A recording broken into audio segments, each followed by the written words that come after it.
The morning Emily Carter rode up to Caleb Hayes's mountain cabin. Her hands were shaking so badly she could barely hold the reins. She hadn't slept. She hadn't eaten.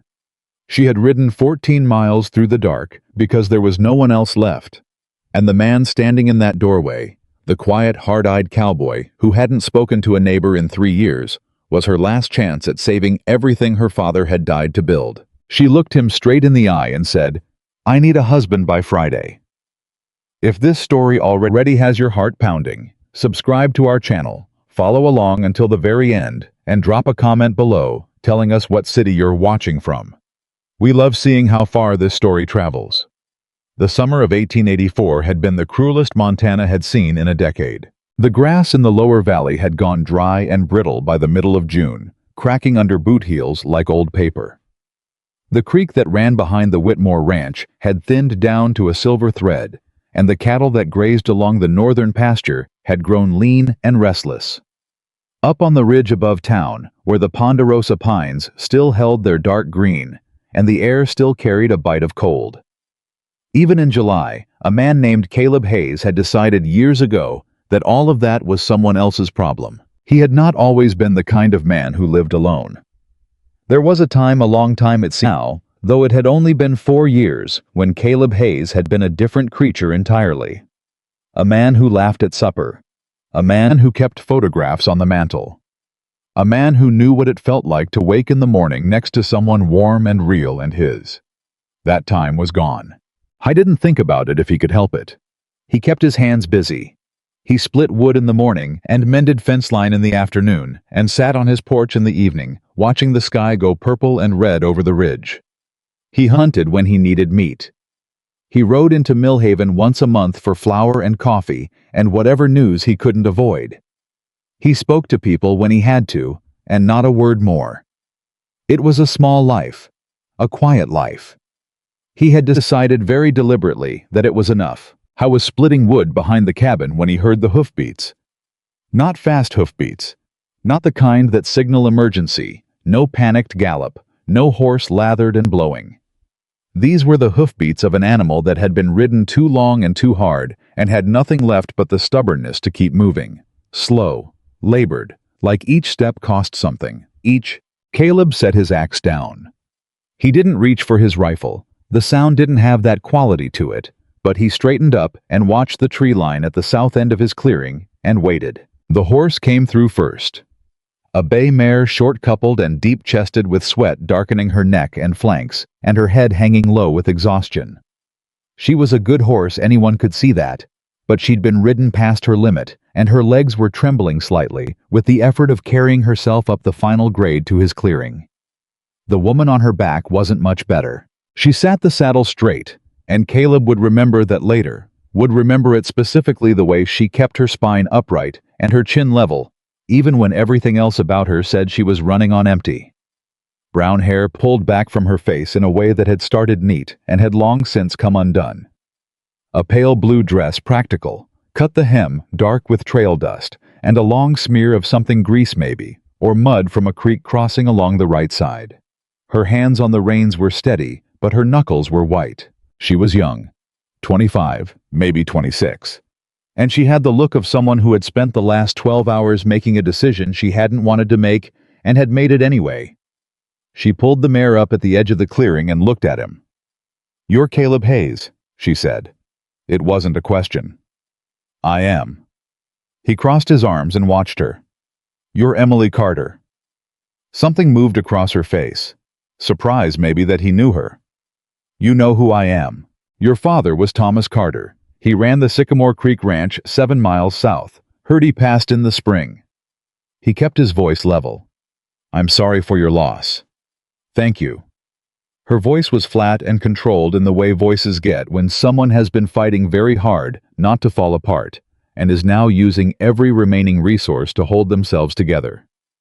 "Mr. Hayes, I apologize for coming up here without warning. I know you don't receive visitors." "No," he agreed. "I don't. Then I'll be direct." She reached into the saddlebag behind her and pulled out a folded document-heavy paper official-looking creased from being handled too many times.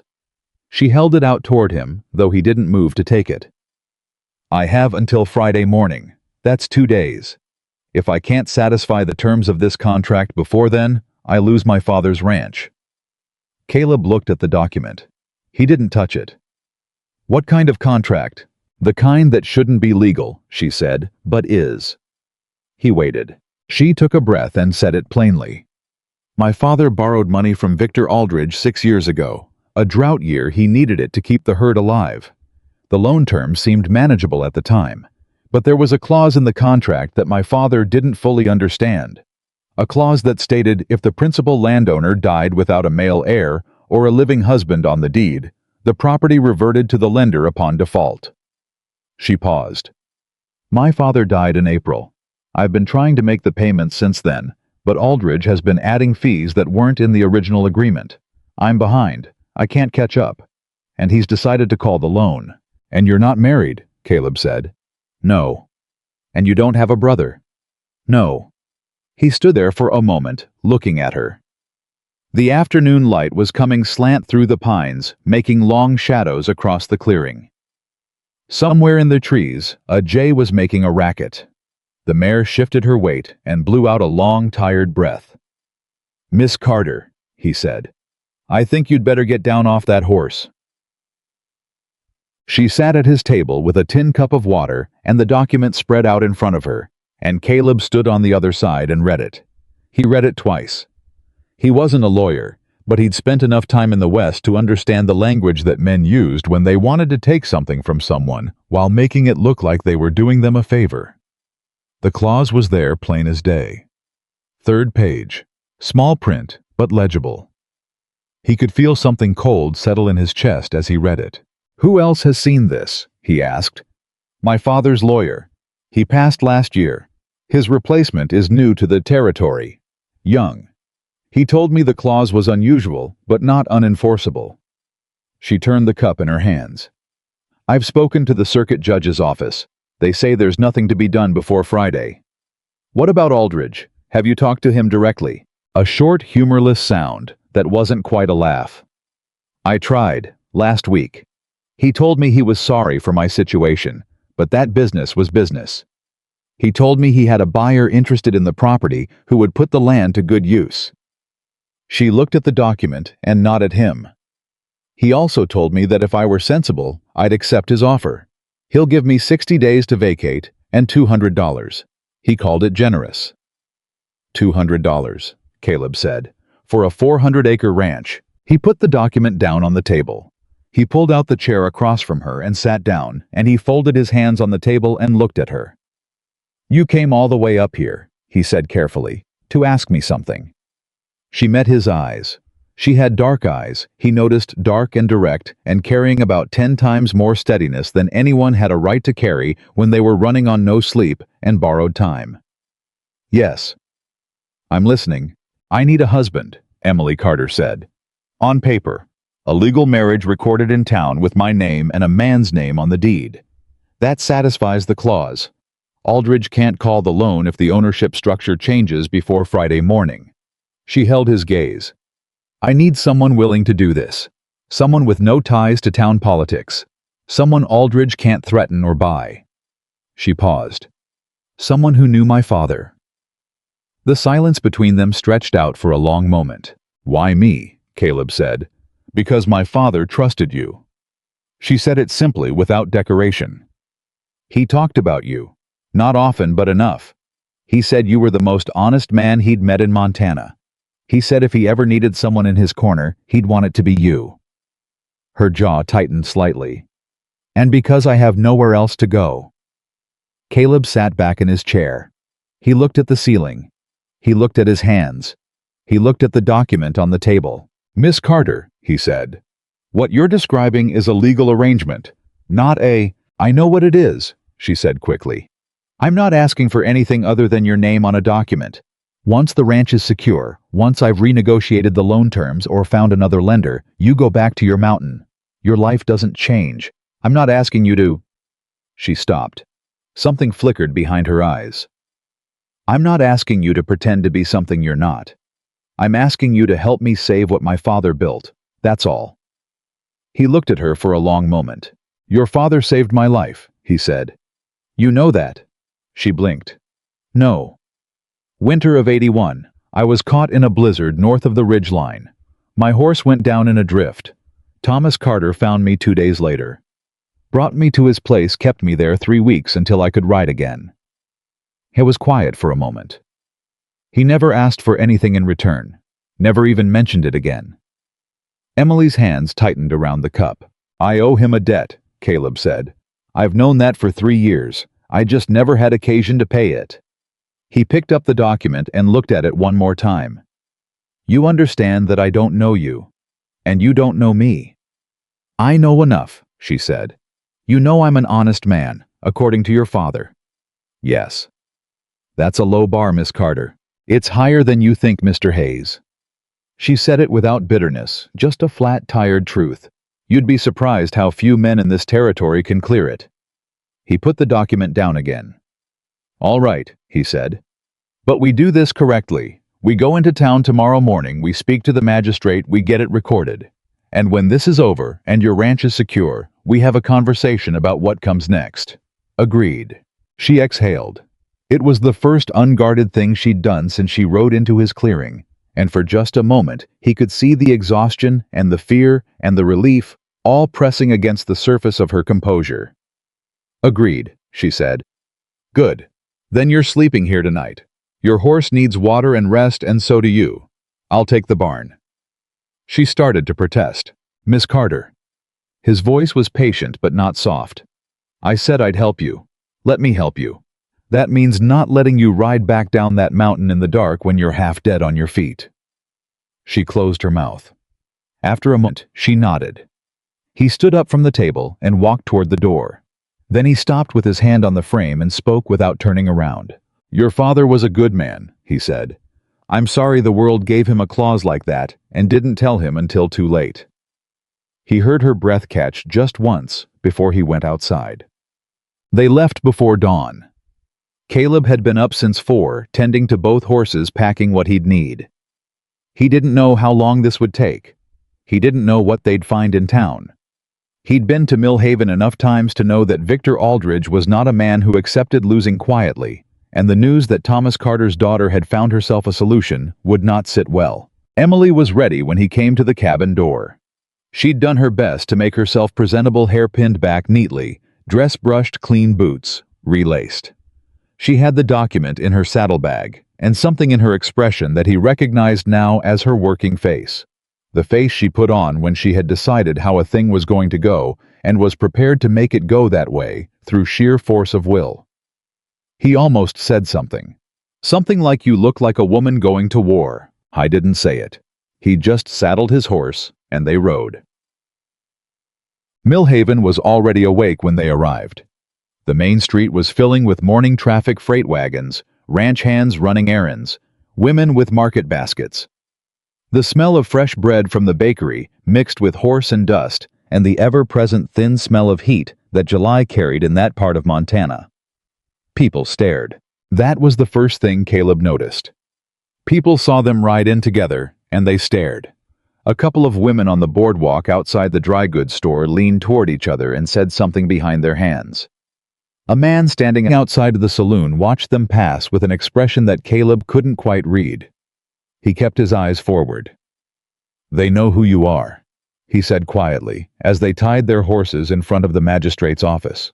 They know who my father was, Emily said, and they know what Aldridge wants. She adjusted the strap of her saddlebag. Some of them think I should take his offer. They think fighting is foolish. They think a woman alone can't manage a ranch. Are they right? He asked. He kept his voice neutral. She gave him a look that could have cut glass. What do you think? I think, Caleb said, that you rode 14 miles up a mountain in the dark on a horse that was already tired to find a stranger and ask for help instead of accepting a bad deal. That tells me something. She held his gaze for a moment. Then she turned toward the magistrate's door. Let's go. The magistrate was a man named Gerald Holt. He was in his 50s, gray-mustached, with the air of a man who had seen enough unusual requests in his career to have lost the ability to be surprised. He read the loan document, listened to Emily's explanation, asked several careful questions, and then leaned back in his chair and looked at both of them. "You're both entering this agreement freely and of your own will," he said. "Yes, sir," Emily said. "Mr. Hayes?" Caleb nodded. "Yes. And you understand this is a legal marriage, not—" he searched for the word. "Not a business arrangement of some informal kind. This will be recorded in the county records." "We understand," Emily said. Holt looked at Caleb for a moment longer. Something in his expression suggested he had an opinion about the situation and had decided professionally not to share it. "All right," he said. "Let's proceed." It was over in under 20 minutes. The document was signed. The marriage was recorded. Gerald Holt witnessed it and stamped the record and handed them the official copy with the same expression he'd use handing over a deed transfer. They walked back out into the morning heat and stood on the boardwalk, and for a moment neither of them said anything. "Now we go to the bank," Emily said. "Lead the way," Caleb said. The bank in Mill Haven was a solid building, stone front, heavy door, the kind of structure that was built to communicate permanence and authority. Behind the front desk sat a young clerk who looked up nervously as they came in. In the back office, through a half-open door, Caleb could see the shape of a man sitting at a large desk. Victor Aldridge came out when the clerk went to fetch him. How was a big man. Not tall, but broad, through the chest and shoulders, with a face that had the particular quality of someone who had spent his life finding ways to project more confidence than the situation warranted. He wore a good suit, the kind that announced money without quite achieving elegance. His hair was silver, carefully kept. His eyes were pale blue and moved very quickly between Caleb and Emily in a way that told Caleb the man was already calculating. "Miss Carter," he said. His voice was warm in the way that a fire is warm when it's between you and a wall. "I didn't expect to see you today." "Mrs. Hayes," Emily said pleasantly, "as of this morning." The warmth in Aldridge's voice didn't disappear, but something shifted under it.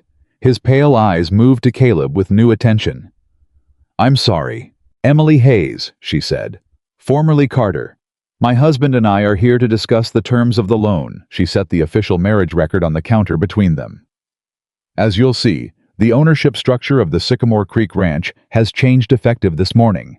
The clause in the original contract no longer applies." Aldridge looked at the document. He didn't touch it. He looked at Caleb. "You're Hayes," he said. "The mountain man, from up on the ridge." "That's right," Caleb said. "I don't believe we've met." "No," Caleb agreed. "We haven't." Something passed across Aldridge's face. It was fast and well controlled, but Caleb had been reading men in difficult situations for a long time, and he caught it. This was not the reaction of a man who was merely surprised. This was the reaction of a man whose plan had just suffered an unexpected complication and who was already working out his next move. "Well?" Aldridge said, picking up the document. He examined it. He set it back down. "I see." He folded his hands. "This is irregular." "Is there a legal problem with it?" Emily asked. "I'd need to consult." "I'd encourage you to do so quickly," Emily said. The pleasantness in her voice was absolutely genuine and completely immovable. "Because we'd like to renegotiate the loan terms today. The additions to the balance that appeared after my father's death, I believe those were errors. We'd like them corrected." The silence in the bank was very specific. Caleb could feel the clerk behind the desk trying not to breathe. Aldridge looked at Emily. Then he looked at Caleb. Then he looked back at Emily. "I'll need a few days," he said. "To review the—" "You have until tomorrow," Emily said. "Mr. Hayes and I will return at 9 o'clock. We'd appreciate having the corrected figures ready." She picked up the marriage record from the counter and placed it back in her saddlebag. "Thank you for your time, Mr. Aldridge." She turned and walked out. Caleb stayed one moment longer. He looked at Aldridge across the counter, and Aldridge looked back at him, and nothing was said. But Caleb had learned over the years that the most important conversations were sometimes the ones that didn't use words. Then he turned and followed her out into the heat. They were halfway back to the horses when Emily slowed her pace and exhaled a long, controlled breath, like pressure releasing from a valve. "You held up well in there," she said. "You did all the talking," Caleb said. "You stood there." She glanced at him sideways. "You have no idea how much that matters. A woman walking in alone to tell a man like Aldridge that she's contesting his numbers. That's one thing. A woman walking in with someone like you standing beside her, that's a different conversation entirely." Caleb was quiet for a moment. "What do you mean, someone like me?" She studied him briefly. "You're tall. You look like you've spent your entire life doing hard things outdoors. You have the kind of face that says you don't threaten people, but you also don't move when you decide you're not moving." A pause. "Men like Aldridge understand that kind of face." Caleb pulled his hat down slightly against the sun. "I don't have a problem with moving when I decide I'm wrong." "I know," she said. "That's actually what makes it work." They reached the horses. Emily untied the mare and stroked her neck for a moment, looking back at the bank building. "He's not going to let this go," she said. "You know that." "I know. He has money. He has men. He has relationships with half the town council." She turned to look at Caleb. "Today was a start, not a finish." "No," Caleb said. "Not a finish." She looked at him for a long moment. The sun was full overhead now, pressing down with its full July weight, and the town moved around them, and the dust moved on the street, and in the shadow of the building across the way, two men stood watching them who had not been there when they rode in. Caleb noticed them. He didn't look directly at them. He filed them away. "Mr. Hayes," Emily said. "Caleb." She paused. "Caleb, you came down off your mountain for my father's debt. I understand that. I respect it." She mounted the mare. "But if this gets harder, and it will, I need to know you're here because you've decided to be, not because you feel obligated." He swung up into his own saddle and looked at her. "Miss Carter," he said. "Emily. Emily." He settled his weight and gathered his reins. "Let me tell you something about obligation. When a man honors a debt, he does it because his word means something to him, not because he's trapped. You understand the difference?" She held his gaze. "Yes." "Then you understand why I'm still here." He tilted his hat toward the end of the street. "Let's go see what kind of trouble that man is already planning." They rode back through Millhaven in the same afternoon heat that had started the day, and the same people who had watched them arrive watched them leave. But something had shifted in the watching. Less curiosity, more attention. The kind of attention that meant word was already moving through the town's invisible channels, from the bank clerk to the dry goods store owner's wife, to the man who ran the livery, to the people who sat on the post office steps watching the street. The news was moving. Victor Aldridge had a complication. Thomas Carter's daughter had found herself a husband. A man from the mountain, quiet and hard-eyed and standing there like he was part of the landscape. And she had walked into this bank and smiled and told Aldridge his numbers were wrong. Some of those watching had grown up with Thomas Carter. Some of them remembered the way he'd built that ranch from bare ground, the way he'd treated his workers fairly and his neighbors fairly, and never once asked for credit he hadn't earned. Some of them, watching his daughter ride out of town with her chin level and her spine straight, began to wonder if they had been wrong to think this was already over. One of the women outside the dry goods store, a widow named Margaret Hull, who had watched Thomas Carter come to help her rebuild her fence after the spring flooding, without being asked, turned to her companion and said quietly, "That girl's got more of her father in her than I thought." Her companion said nothing, but she watched Emily Carter ride south out of Millhaven, and she thought that maybe, just maybe, this particular story was not as finished as Victor Aldridge believed. They made camp at the edge of Emily's property that evening, a wide flat just north of the main house where a stand of cottonwoods threw shade over the creek. Emily's ranch hands came out to meet them. There were three: a man named John Older, who had worked the Sycamore Creek operation since before Emily was born; a young man named Pete, who was 17 and serious, and had the particular loyalty of someone who had grown up believing in a thing; and a woman named Dora, who did the cooking and the bookkeeping, and had a way of looking at people that suggested she was calculating how useful they were likely to be. Dora looked at Caleb with exactly that expression. "You're Hayes," she said. "From up on the ridge." "Word travels fast," he said. "Bank clerk's wife is Gerald Holt's niece," she said. "News from that building reaches this property inside 2 hours." She studied him. "You married Emily this morning." "He did," Emily said. "Did you know that was the plan when you rode up to his cabin last night?" Emily looked at her steadily. "I had an idea." "And you?" Dora turned back to Caleb. "You agreed." "I did." "Why?" "Because her father was a good man, and she was in an unfair situation, and I could help." Dora looked at him for another moment. Then she turned back to Emily. "He'll do," she said, and walked back inside. John, who had been listening from the fence rail, shook his head slightly, with the air of a man who had known Dora a long time, and was still occasionally startled by her. He crossed to Caleb and offered his hand. "John Marsh," he said. "Been here 20 years. Caleb shook it. "Caleb Hayes. I know who you are. Thomas mentioned you once or twice." A pause. "He said you were the most self-sufficient man he'd ever met. Meant it as a compliment, but I always thought there was something sad about it." Caleb said nothing to that. "Aldridge have men watching the road when you came out?" John asked. "2, south end of Main Street." John nodded slowly. "He'll make his next move soon. Man like that doesn't like being surprised. First reaction is always to reassert control." He looked out over the pasture. "We've been expecting trouble since Thomas passed. Didn't know what shape it would come in." "Now you know," Caleb said. "Now we know." John looked back at him. "You staying?" Caleb looked toward the house where Emily had gone inside. He thought about his cabin on the ridge the wood split and stacked the silence that had seemed like enough until yesterday. "For now," he said. That night, after the others had turned in, Caleb sat outside on the porch steps and watched the stars come out over the mountains.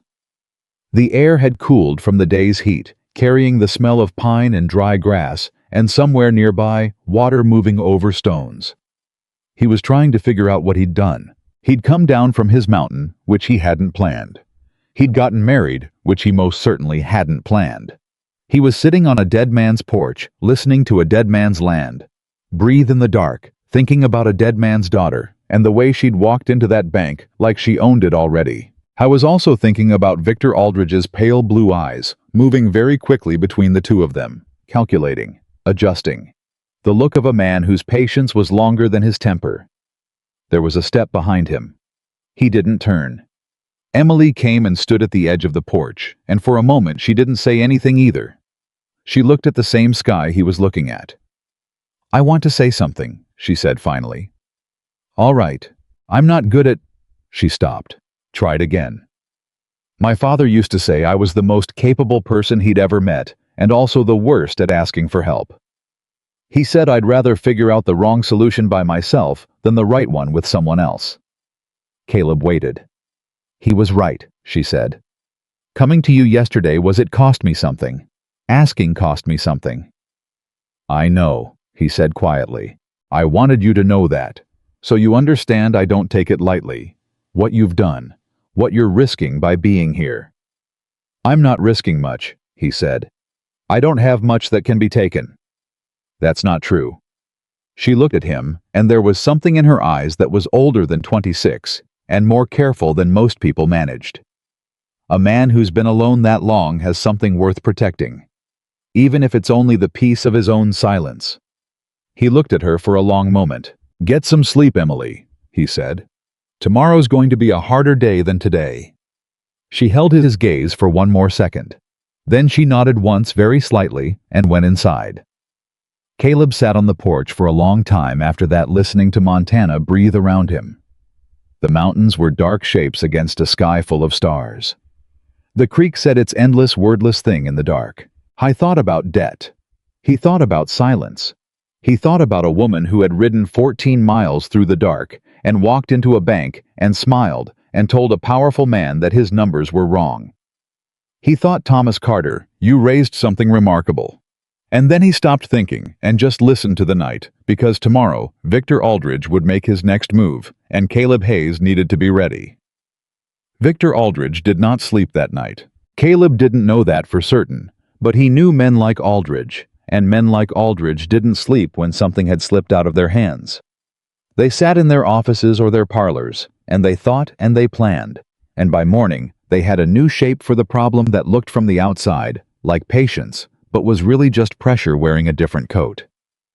The proof arrived before breakfast. Caleb was at the fence line on the east pasture, checking a section that John had flagged as weak when Pete came running from the direction of the road. The boy was 17 and didn't run unless something required it. "Ryder," Pete said, breathing hard. "From town. He's got papers." Caleb straightened. "What kind of papers?" "Don't know. He's at the house. Miss Emily, Mrs. Hayes, she told me to find you." Caleb dropped the fence wire and followed Pete back toward the house, at a pace that wasn't quite running, but covered ground. The rider was still mounted when Caleb came around the corner of the house. He was a young man, maybe 20, with the uncomfortable look of someone who was doing a job he hadn't been fully prepared for. He held an envelope in one hand and was looking at Emily with the expression of a person who wished he was somewhere else. Emily stood on the porch steps. She had the envelope open already. She was reading. She looked up when Caleb came around the corner. Something in her face told him the news was not good. "What is it?" he said. She held the paper out to him without speaking. I took it and read it. It was a legal notice dense with formal language signed by the county assessor's office. The substance of it was this: the Sycamore Creek Ranch was subject to a property tax assessment review, effective immediately due to a question of ownership continuity following the death of Thomas Carter. All payment plans and loan agreements were suspended pending resolution of the review. A hearing had been scheduled not for next week or the week after, but for 4 days from today. 4 days, Caleb said. 4 days. Emily's voice was controlled, careful. By which time, if the review finds in his favor, the loan becomes fully due. All of it. Not the monthly payment, the entire balance, which I cannot pay. The young rider on the horse shifted uncomfortably. "Ma'am, Mrs., I'm just delivering—" "I know," Emily said. She wasn't looking at him. "Thank you, you can go." The rider went with the eagerness of someone given permission to leave a room that had gotten very tense. Caleb read the notice again. "The marriage record should address the ownership question. We filed it yesterday." "It should," Emily said. "But Aldridge knows people in that assessor's office. He's not questioning the marriage, he can't, it's legal. He's questioning the ownership continuity, whether my name on the deed constitutes valid succession under the original loan terms." She sat down on the porch step and looked at nothing for a moment. "He had this ready. This was already drafted before we walked into that bank." The silence between them held that thought. "He knew you were coming," Caleb said, "or he anticipated the possibility." She pressed her fingers against her forehead for just a moment, then dropped her hand. "He's smart. I knew he was smart. I just didn't know how fast he'd move." "Then we move faster." Caleb folded the notice and handed it back to her. "Who in that assessor's office is his? Who did he use to get this filed overnight?" She looked at him. "Why? Because if he has a man in there, that man has limits. Everyone does. There's a line past which they won't go even for Aldridge. We need to know where that line is." Emily thought. "The assessor himself is named Douglas Webb. He's been in that office 8 years. Aldridge helped him get the position, initially supported his appointment publicly." She paused. "But Webb's wife is Margaret Hull's sister." Caleb was quiet for a moment. "Margaret Hull, the widow on the east side of town. You know her." "I saw her yesterday. She was watching when we rode out." He looked at Emily steadily. "She said something to the woman beside her. I couldn't hear it. But the look on her face, she was on your side, even then." Something shifted in Emily's expression. "Margaret knew my father well. He helped her after her husband died, fixed her fence, brought her firewood 2 winters running." She was quiet for a moment. "Douglas Webb loves his wife. He loves her a great deal." Then, Caleb said, "Maybe the first conversation we need to have today is with Margaret Hull." They rode back into Mill Haven before 10 in the morning, and the heat was already building the sky, that particular flat blue of a Montana July day that meant no clouds and no mercy from the sun. Caleb noticed the two men from yesterday were gone from the south end of the street, but there was a man sitting on the bench outside the barber shop who hadn't been there before, and he watched them ride in with the specific non-interest of someone paid to look uninterested. "Don't look at him," Caleb said quietly as they tied their horses. "I saw him," Emily said. "He's counting on you not to." "I know what watching looks like, Caleb. My father taught me." She smoothed her jacket with both hands, a small preparatory gesture. "Margaret lives on Pine Street, 2 blocks north." They walked. Margaret Hull was a woman in her late 60s, spare and straight-backed, with gray hair pinned efficiently, and hands that showed a lifetime of physical work. She answered her door before they finished knocking, as though she'd been expecting them, or something like them. She looked at Emily first, then at Caleb, then back at Emily. "Your father's girl," she said. "Come in." Her parlor was modest and exact, everything in its place, nothing wasted. She had coffee ready, which told Caleb she had either been informed they were coming, or she was simply the kind of woman who kept coffee ready because she expected life to require it. "Margaret," Emily said when they were seated, "I need to talk to you about Douglas Webb." Margaret's expression didn't change. "I figured you did. Aldridge has used him to file a review notice. It's designed to run out my time before the hearing." "I know." Margaret's voice was flat. Not cold flat. The flatness of someone who had been watching something unfold and had already decided where they stood on it. "Douglas told me last night. He didn't want to file it." Emily sat forward slightly. "But he did. Aldridge called in her favor, a big one." Margaret set down her coffee cup with precise care. "Douglas owes that man. Not money, something else. Something from before he was assessor. Aldridge knows what it is, and Douglas knows that he knows." She looked at Emily directly. "My husband. God rest him. He always said that the most dangerous thing a man can have over you is a secret. Because he doesn't have to use it. He just has to hold it." "Can Douglas correct the filing?" Caleb asked. Margaret looked at him. This was the first time she'd really looked at him directly, and her gaze had the quality of assessment, not unfriendly, but serious. "You're Hayes, from the mountain." "Yes, ma'am." "Thomas spoke of you." "So I've been told." "He said you were the kind of man who doesn't start trouble, but doesn't walk away from it either." She studied him for another moment. "Is that still true?" "I'm sitting in your parlor trying to help his daughter hold her land," Caleb said. "You tell me." Something in Margaret's face softened just slightly at the edges. "Douglas can file a correction," she said, "if he has reason to. If he can point to a procedural error or new information that changes the basis of the review." She paused. "He won't do it on sentiment, but he might do it if the legal ground shifts." "What if we can show that the original clause has already been satisfied?" Emily said. "We have the marriage record. We have the deed with my name as primary owner. If we can get someone, a lawyer, a judge, to state formally that the clause is resolved." "The circuit judge," Caleb said. Both women looked at him. "The circuit judge's office said there was nothing to be done before Friday," Emily said. "That was before the marriage was filed," Caleb said. "That changes the legal picture. The clause required a male heir or a living husband on the deed. We've satisfied it. Now the question is whether anyone with actual authority will say so formally before Aldridge's review hearing." He looked at Emily. "Where's the circuit judge right now?" "He circuits," she said. A short pause. "He should be in Clearwater through end of week." "Clearwater is 6 hours south," Margaret said.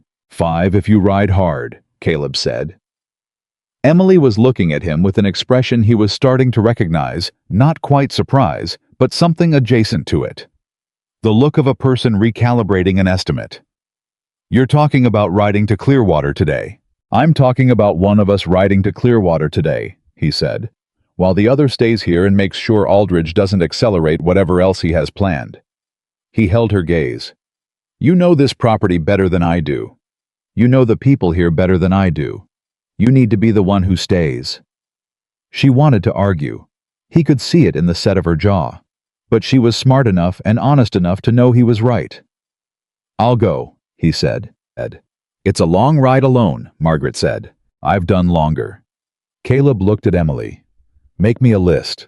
Every person in this town who knew your father and meant it. Every person who might be willing to stand publicly behind you at that hearing. Anyone who has reason to distrust Aldridge, anyone who owes Thomas Carter a debt. I need that list before I leave. He left Millhaven at 10:30, with a list in his breast pocket and a fresh horse borrowed from John. His own mare was good, but he needed her rested for whatever came after Clearwater. The heat came down hard on the open road south, the kind of heat that pressed on a man's shoulders and made the horizon blur at the edges, and he rode through it steadily and didn't let himself think too much about what he'd agreed to. He thought instead about the list Emily had given him. 22 names. She'd written it in under 15 minutes from memory, which told him something about how long she'd been watching the situation build and thinking about who might stand when it came to standing. Some names he recognized from Thomas Carter's mentions over the years. Most he didn't. But each entry had a note beside it, not just a name, but a reason. Why this person? What they owed? What they valued? What it would take? She'd been planning this longer than she'd admitted. She'd ridden up to his cabin, not as a last resort, but as a final piece of a strategy she'd been building since before her father was cold in the ground. The marriage, the bank confrontation, the names. It was all connected. She'd needed a specific kind of man for a specific moment, and she'd gone and found one. He should have found that calculating. He found to his own mild surprise that he didn't. It was the same quality that had made her hold her spine straight on an exhausted horse and keep her voice level in the bank and write 22 names from memory. It was just competence, the kind that didn't stop working. He rode harder. The circuit judge was a man named Robert Darnell, and he was exactly where Emily had said he'd be, in Clearwater at the county seat, closing out a week of land dispute hearings with the exhausted thoroughness of a man who had been listening to arguments about fence lines and water rights since Monday. He was not pleased to receive an unannounced visitor at 4:30 in the afternoon. "Hayes," he said, reading the name Caleb gave the clerk. "You're not on my schedule." "No, sir." Caleb stood in the doorway of the judge's office with his hat in his hands and trail dust on every surface of him. "I'm sorry to interrupt your day. I need 15 minutes and then I'll be out of your way." Darnell was in his late 60s, lean, with a face like a piece of old leather creased in every direction but still holding shape. He had the eyes of a man who heard too many arguments from people who were certain they were right. He looked at Caleb for a long moment. "Sit," he said. Caleb sat. He put the marriage record and the original loan document and the assessment notice on the desk, in the order they should be read, and he waited while Darnell read them. The judge was a thorough reader. He read everything twice, made notes in the margin of his own pad, and didn't ask any questions until he was done. "Sycamore Creek Ranch," he said, setting the last document down. "Thomas Carter's operation." "Yes, sir, his daughter's now. And you married her yesterday to satisfy the clause." "Yes, sir." "You know her well." Caleb paused. "Well enough to know she's trying to hold on to what her father built, and well enough to know she deserves the chance to do it." Darnell looked at him steadily. "That's not what I asked." "I know. I answered honestly anyway." A pause. Something in the judge's eyes shifted, not warmly exactly, but with a kind of recognition. "Victor Aldridge. He's behind the assessment review." "Yes, sir." "I know Aldridge." Darnell said it without expression, in the way people say things they have decided not to elaborate on. "Tell me about the procedural basis of the review," Caleb told him. He laid it out plainly, the timing, the pre-drafted language, the way the filing had appeared before the ink on the marriage record was dry. Darnell listened without interrupting. He made 2 more notes. "What you're asking," Darnell said when Caleb finished, "is for a formal judicial statement that the marriage satisfies the clause, and therefore the ownership continuity question is resolved prior to the hearing." "Yes, sir." "That would effectively undercut the assessment review." "Yes, sir." "And you rode 5 hours to ask me for it." "I did." Darnell sat back. He looked at the ceiling. He looked at the documents. He picked up the marriage record and looked at the date stamp, then put it down. "The clause is satisfied," he said finally. "The ownership continuity is established by the marriage filing. There is no valid legal basis for the assessment review as described. He pulled a fresh sheet of paper toward him. I'll prepare a judicial declaration to that effect. You'll take it back to Millhaven tonight. I'll ride out as soon as you're done, sir. Darnell began writing. Tell me something, Hayes. You came off the mountain for this. A man doesn't do that without a reason. Her father saved my life, Caleb said. That's a reason. Darnell kept writing. But it doesn't explain why you're still there. Caleb said nothing. Darnell glanced up briefly. I've been a judge 30 years. I've learned one thing about people that hasn't changed. When a man gives one reason for what he's doing, and there's a second reason he hasn't said, it's usually the second one that's true. He went back to writing. Caleb looked at his hat. I didn't say anything. But he sat in that chair in Clearwater while the judge wrote, and he thought about a woman with dark eyes who wrote 22 names from memory and held her spine straight on a tired horse, and he thought about what it meant that he was still thinking about her. He filed the thought away. There was work to do first. I was back in Millhaven before midnight. Emily was awake.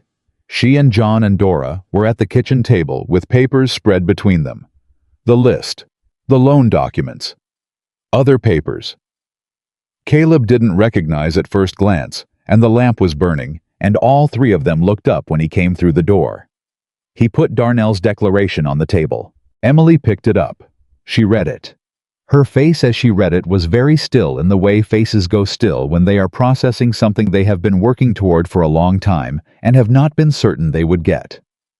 Then she looked up at him. He signed it, she said. He signed it. John let out a long, slow breath. Dora said nothing, but she reached out and pressed Emily's hand once briefly. This changes the hearing, Emily said. It ends the hearing, Caleb said. Webb can't sustain the review with a judicial declaration on the table. He'll have to close it. Aldridge will know by morning. Yes. He'll move again. Yes. Caleb pulled out a chair and sat down. He was tired from the ride, bone-tired, the kind that came from hours in the saddle in heat, but the tiredness felt clean. Which is why we need to talk about those 22 names on your list, because whatever he moves with next, I want people in place. Emily looked at him across the table. The lamplight was doing things to the tired lines of her face, making her look simultaneously older and somehow more herself, stripped of the carefully controlled surface she wore in public, down to something real underneath. You rode to Clearwater and back in 12 hours, she said. I had a good horse. Caleb. He met her eyes. Thank you, she said. He nodded once shortly. Then he looked at the list. Tell me about the first 5 names. Who's most likely to stand publicly and who needs persuading? But even as he asked it, he could feel something happening that he hadn't planned for.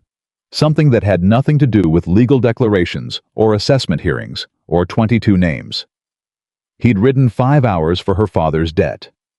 He was sitting at this table in this house on this land at midnight because he had decided to be. Those were different things. Darnell had been right about that much. He didn't examine it too closely. He looked at the list and he listened to Emily talk about her father's neighbors, and the lamp burned on. And outside, Millhaven slept under the Montana stars, except somewhere across town, in a solid stone building with a heavy door, a man with pale blue eyes was making plans. 2 days before the hearing, Victor Aldridge made a move that none of them had anticipated. He didn't come at the ranch. He didn't move through the assessor's office again. He didn't send men to the road or file another notice. He went to the newspaper. The Millhaven Courier came out twice a week, and its editor, a man named Frank Briley, was the kind of man who had decided early in his career that printed words were the most powerful weapons available to people who couldn't afford guns. He was right about that. He was also, as Emily would explain to Caleb that morning, in a voice stripped of its usual steadiness, a man who owed Victor Aldridge a significant financial debt. The story in the Courier was careful. It didn't lie, or it didn't lie obviously. It questioned. It raised concerns.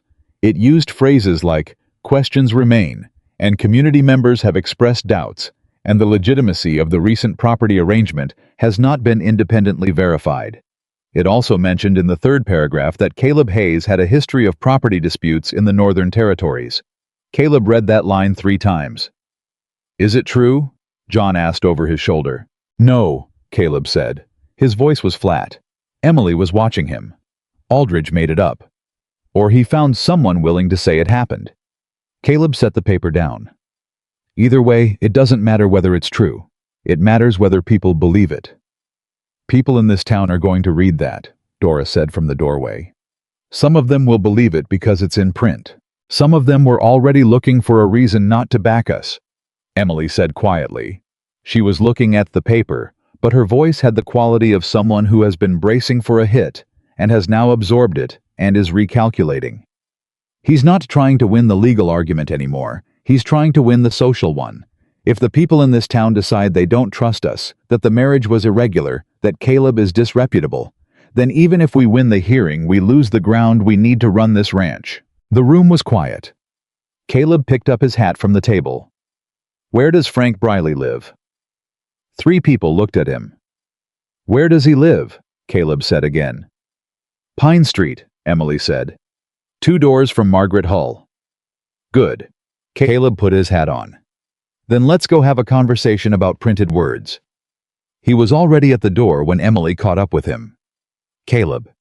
She put her hand on his arm. Just briefly, a touch, not a grip. What are you going to do? He looked at her. I'm going to tell him the truth and see if he's willing to print it. He paused. That's all. I told you I'm not a man who starts trouble.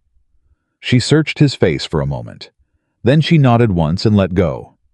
He walked out into the morning heat. Frank Briley was small, sharp-faced, and nervous in the way of a man who had done something he wasn't entirely comfortable with and was waiting for the consequences. He answered his door on the second knock and looked at Caleb Hayes, standing on his porch, all 6 feet and trail dust and flat-eyed patience of him, and went visibly pale. Mr. Hayes, he said. Mr. Briley. Caleb's voice was even. May I come in? Briley stepped back. They sat in his front room, and Caleb put the newspaper on the table between them, folded to the 3rd paragraph. This line, Caleb said, about property disputes in the Northern Territories. Where did you get it? Briley's hands moved on his lap. I received a written account from a source who requested. A source Aldridge paid or pressured, Caleb said. Briley didn't answer, which was an answer. I'm not here to threaten you, Caleb said. I want to be clear about that. I understand a man in debt has a short list of choices. I understand what it means to owe someone who knows how to use what they know. He leaned forward, elbows on his knees. But I want you to hear this from me directly, and I want you to think about what it means for your paper. That story is false. There were no property disputes. I've lived on the same ridge for 4 years without a legal complaint against my name. If you print a retraction with the facts, the real facts including who Aldridge is and what he's trying to do, this paper becomes something this town will remember. People will trust the Courier because it corrected itself when it was wrong. Briley was looking at him. And if you don't, Caleb said, then the people in this town will eventually find out what happened. They always do. And they'll know the Courier printed a lie for a man who was stealing a dead man's ranch from his daughter. He sat back. That's not a threat, Mr. Briley. It's just the nature of small towns. Everything comes out eventually. The silence in the room was long and uncomfortable. He'll pull my financing, Briley said quietly. If I cross him. Maybe, Caleb said. But Thomas Carter had 22 friends in this county. Emily has a list. He held the editor's gaze. You don't have to decide today, but the hearing is in 2 days. Whatever you decide to print between now and then is going to be the story this town remembers. He stood up. He picked up the newspaper. He left it on the table. Thank you for your time, he said, and walked out. He didn't tell Emily everything about that conversation when he got back. He told her the substance that Briley was weighing it, that there was a chance that they'd know within a day. He didn't tell her the look on Briley's face when Caleb mentioned the 22 names, the way something in the man had shifted, recalculated, reconsidered. He didn't tell her because he was still thinking about it himself. He was thinking about what it meant that a woman who had been fighting this battle alone since before April, Probably since the first moment she'd understood what the clause in her father's contract meant, had still taken the time to build a list of allies, rather than simply a list of enemies. She was fighting Aldridge, but she wasn't trying to destroy him. She was trying to change the shape of the town. To make it a place where a woman could stand in public and say, "These are the facts," and be heard. That was a bigger fight than the ranch. Caleb sat on the porch that evening, the same porch as the night before, the same stars over the same mountains.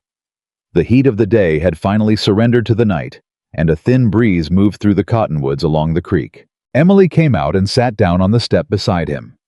Not near enough to touch, just close enough to be company. Neither of them spoke for a while. Then she said, "When this is over, when we get through the hearing, whatever happens, what do you do?" He looked at the dark shape of the ridge above them, where his cabin sat in the trees empty. "I don't know," he said, and he said it honestly, which was not something he would have expected from himself 24 hours ago. She was quiet for a moment. "The mountain was where you went when you ran out of reasons to stay anywhere else." It wasn't a question. It was something she'd worked out about him the way she worked out everything carefully from evidence without asking directly until she was ready. "Yes," he said. "Did it help?" He thought about that. 3.5 years. The silence. The wood and the hunting and the stars and the never having to talk to anyone if he didn't want to. "It stopped hurting," he said. "That's not the same thing." Emily was quiet for another long moment. Then she said, "I know." He looked at her. She was looking at the mountains, her face in profile, and there was something in the line of her shoulders that he recognized. Not the working posture, the controlled public face, but something underneath that. The posture of a person who had been carrying something alone for a very long time. "Your father," he said. "How long was it just the two of you?" "Since I was 11. A pause. "My mother left. She wasn't suited for this life. I don't say that bitterly, it's just true. My father understood. He never talked about her badly." She was still looking at the mountains. "It was 11 years of just us. And then it was just me." The creek said its patient thing in the dark. "I'm sorry," Caleb said. "Don't be," she said, not sharply but firmly.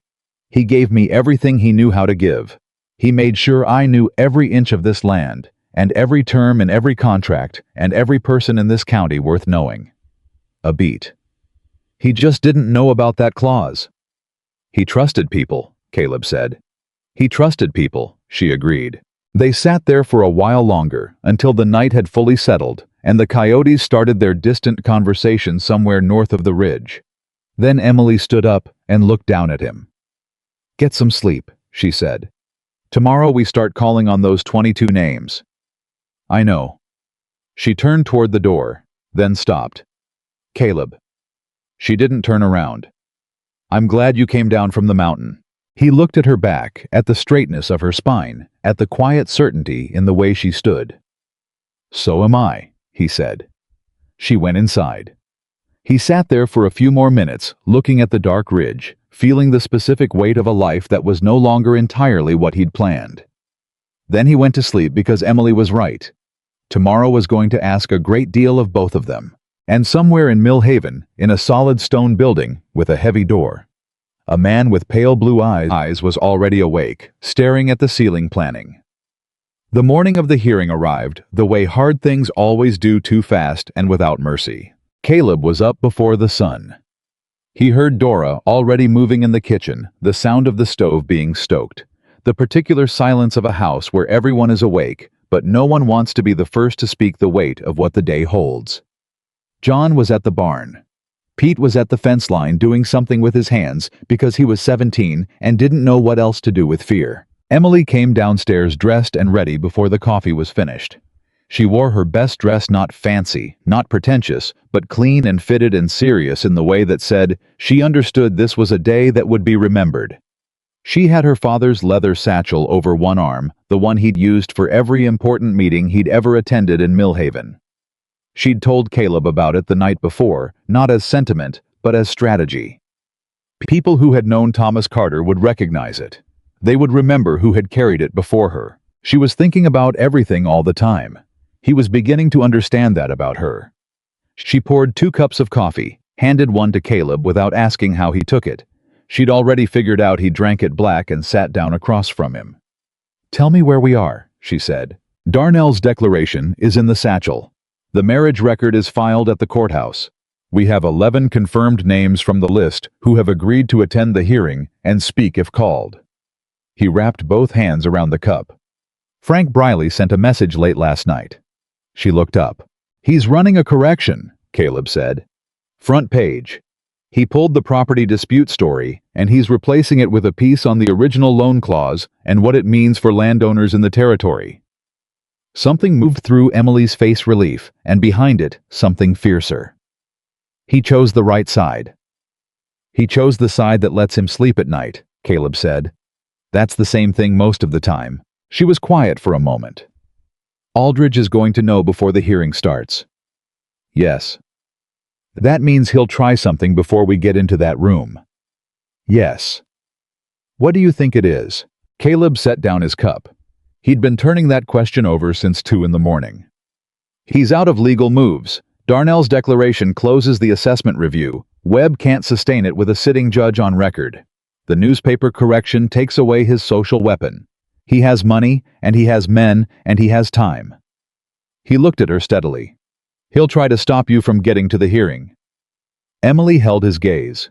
She didn't flinch from it. "Physically. Not directly. He's too careful for that. But there are ways to create delay. Road trouble. Horses going missing. A message from a false authority that sends you somewhere else. Small things that cost you hours."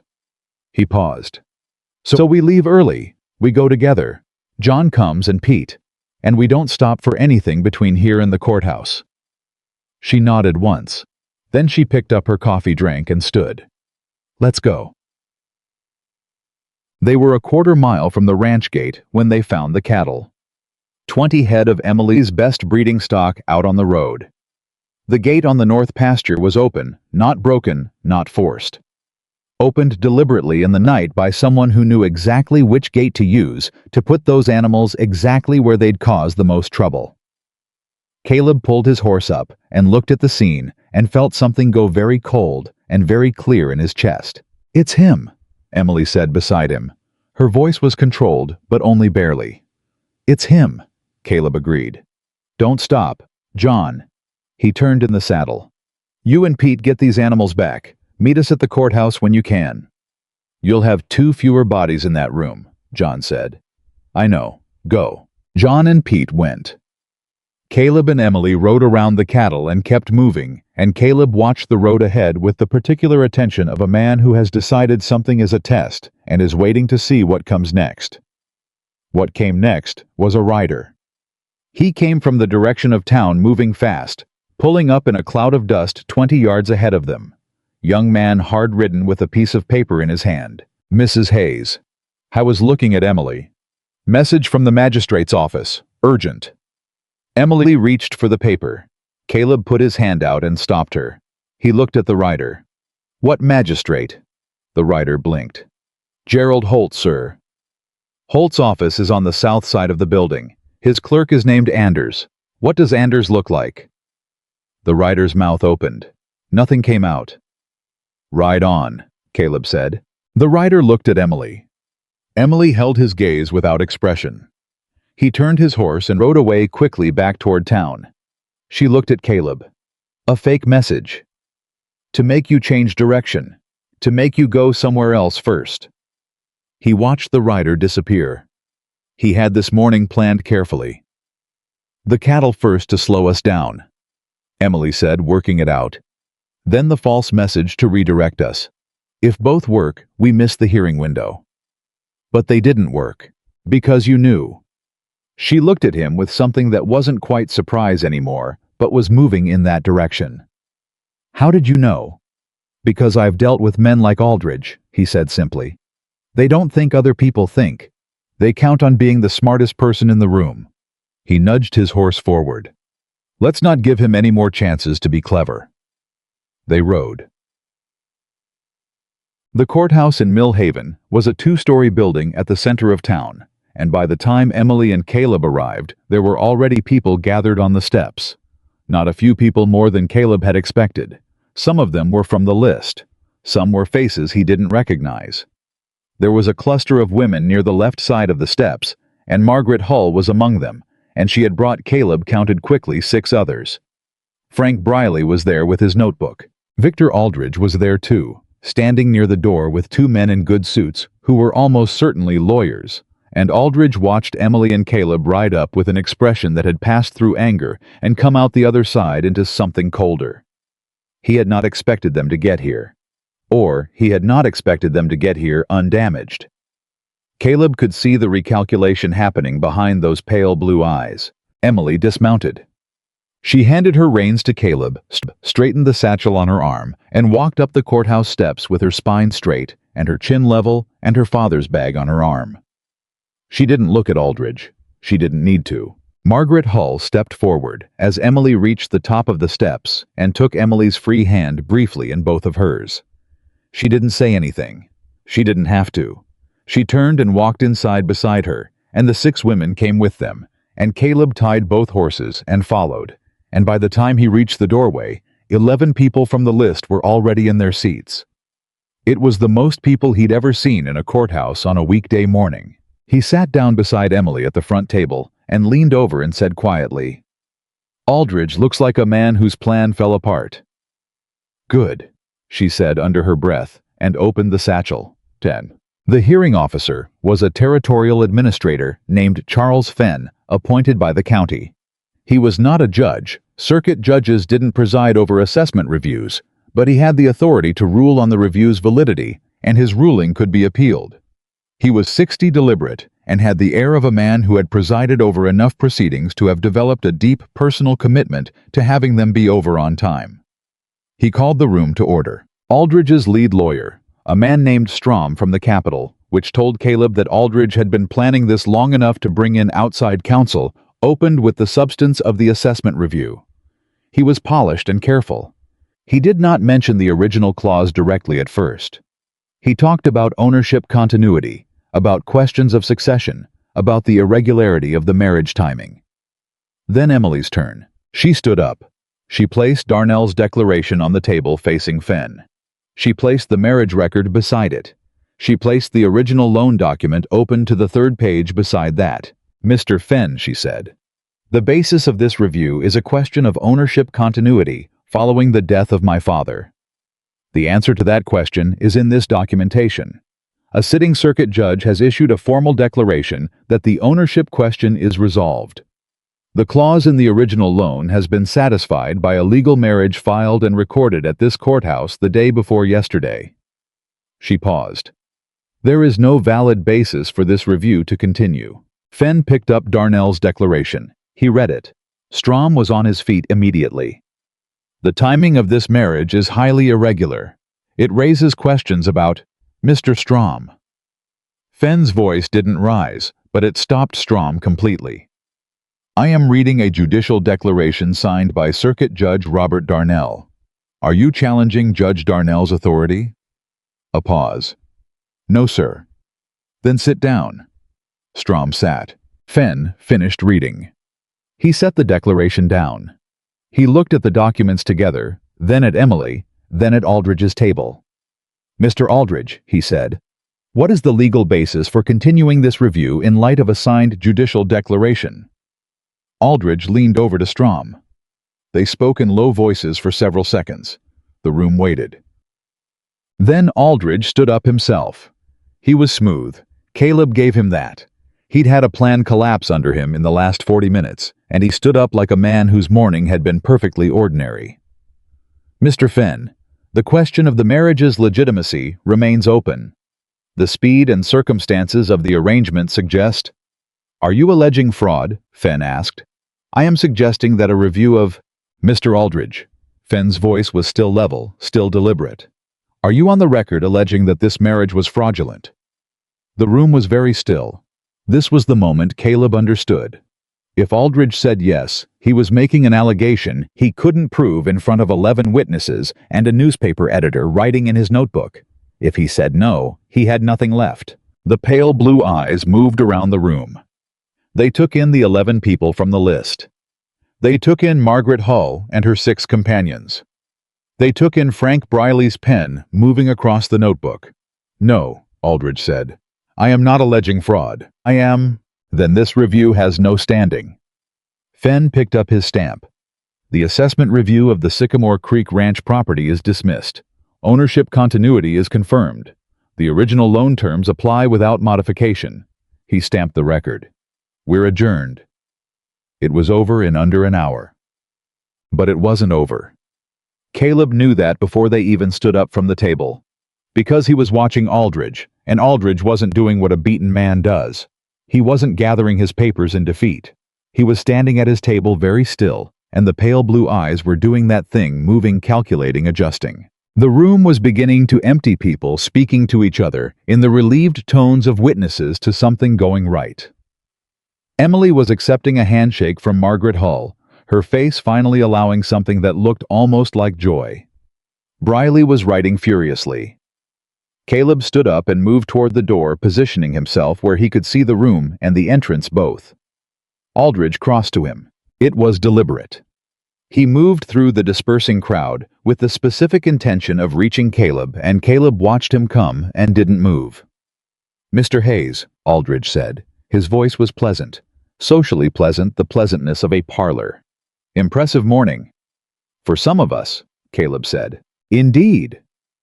Aldridge stood close enough for a private conversation, but not close enough for anything else. He was careful that way. "You're a man of the mountain. No real ties to town. No investment in the social landscape here." He tilted his head slightly. "That must make it very simple to ride in and perform heroics." "I didn't perform anything," Caleb said. "I just told the truth." "Yes." Aldridge's voice softened, which was somehow worse than if it had hardened. "But you'll go back to your mountain eventually. Men like you always do. And when you're gone, when this arrangement has run its course, this ranch is going to need a great deal of money to survive the next 3 years. Drought forecasts are not good, Mr. Hayes. The loan balance is real, the cattle market is uncertain, and a woman alone on a 400-acre operation faces very specific challenges." He paused. "I'm patient. I've always been patient." Caleb looked at him for a long moment. "You're telling me you're going to wait?" "I'm saying that legal victories are one kind of thing." Aldridge's voice was completely pleasant, completely steady. "Time is another, Mr. Aldridge." Caleb kept his voice very quiet. "Let me tell you something. I've met men like you in every part of this territory. Men who build their power on other people's desperation and call it business. They always think patience is on their side." He leaned forward just slightly. "But patience works both ways. You should think carefully about who else in this county might be reconsidering the business relationships they have with you right now. Because this morning wasn't private." Aldridge's pleasantness didn't leave his face. But something behind his eyes shifted, and it wasn't the shift of a man who was unconcerned. "Good day, Mr. Hayes," he said. He walked out. Caleb turned to find Emily standing 3 feet behind him. She had heard. She had that specific stillness that meant she was processing something that required all her attention. "He's going to wait," she said. "That's what he said." "Is he right about the ranch's financial situation?" "You tell me." She was quiet for a moment. "The loan balance is manageable if I can get the additions removed, which the hearing effectively accomplished. But the next 2 years are going to require every resource I have. I can't afford another bad season on top of legal costs." She looked at the door Aldridge had walked through. "He knows the numbers. He probably knows them better than I do." "Then we need to know them better than he does," Caleb said. She looked at him. "We." He met her gaze and didn't look away. "We." Something passed across her face that was complicated and real and not at all controlled. Then she straightened her spine and shifted the satchel on her arm and said very practically, "Dora keeps the books. She's been managing the accounts since my father got sick. She knows where every weakness is." "Then tonight," Caleb said, "the 3 of us sit down with the books." They were almost to the horses when it happened. Aldridge's man, not one of the lawyers, One of the others, a broad-shouldered man who had been standing against the wall throughout the hearing, stepped into the alley beside the courthouse, just as Emily passed the corner of the building. He didn't touch her. He stood close enough that he didn't have to. "Mrs. Hayes," he said, and the way he said it made the title into something else entirely. "Mr. Aldridge wanted you to have this." He held out an envelope. Emily stopped. She looked at the man, then at the envelope. Caleb came around the corner 2 seconds later. He saw the positioning the wall, the man Emily standing in a space that was technically public, but practically isolated, and he moved without thinking, placing himself between Emily and the man in a single smooth step. "She'll read it later," Caleb said. The man looked up at him. He was big, and he'd probably spent some portion of his life using that bigness as a conversation tool. He used it now, straightened, broadened, let the full weight of his presence make its case. Caleb didn't move. A moment passed. 2. The kind of moment that has a texture and a weight. The man set the envelope on the nearby post and walked away. Emily picked up the envelope. Caleb watched the man go and tracked him around the corner of the building before he turned back. She had it open. She was reading it with her face very still.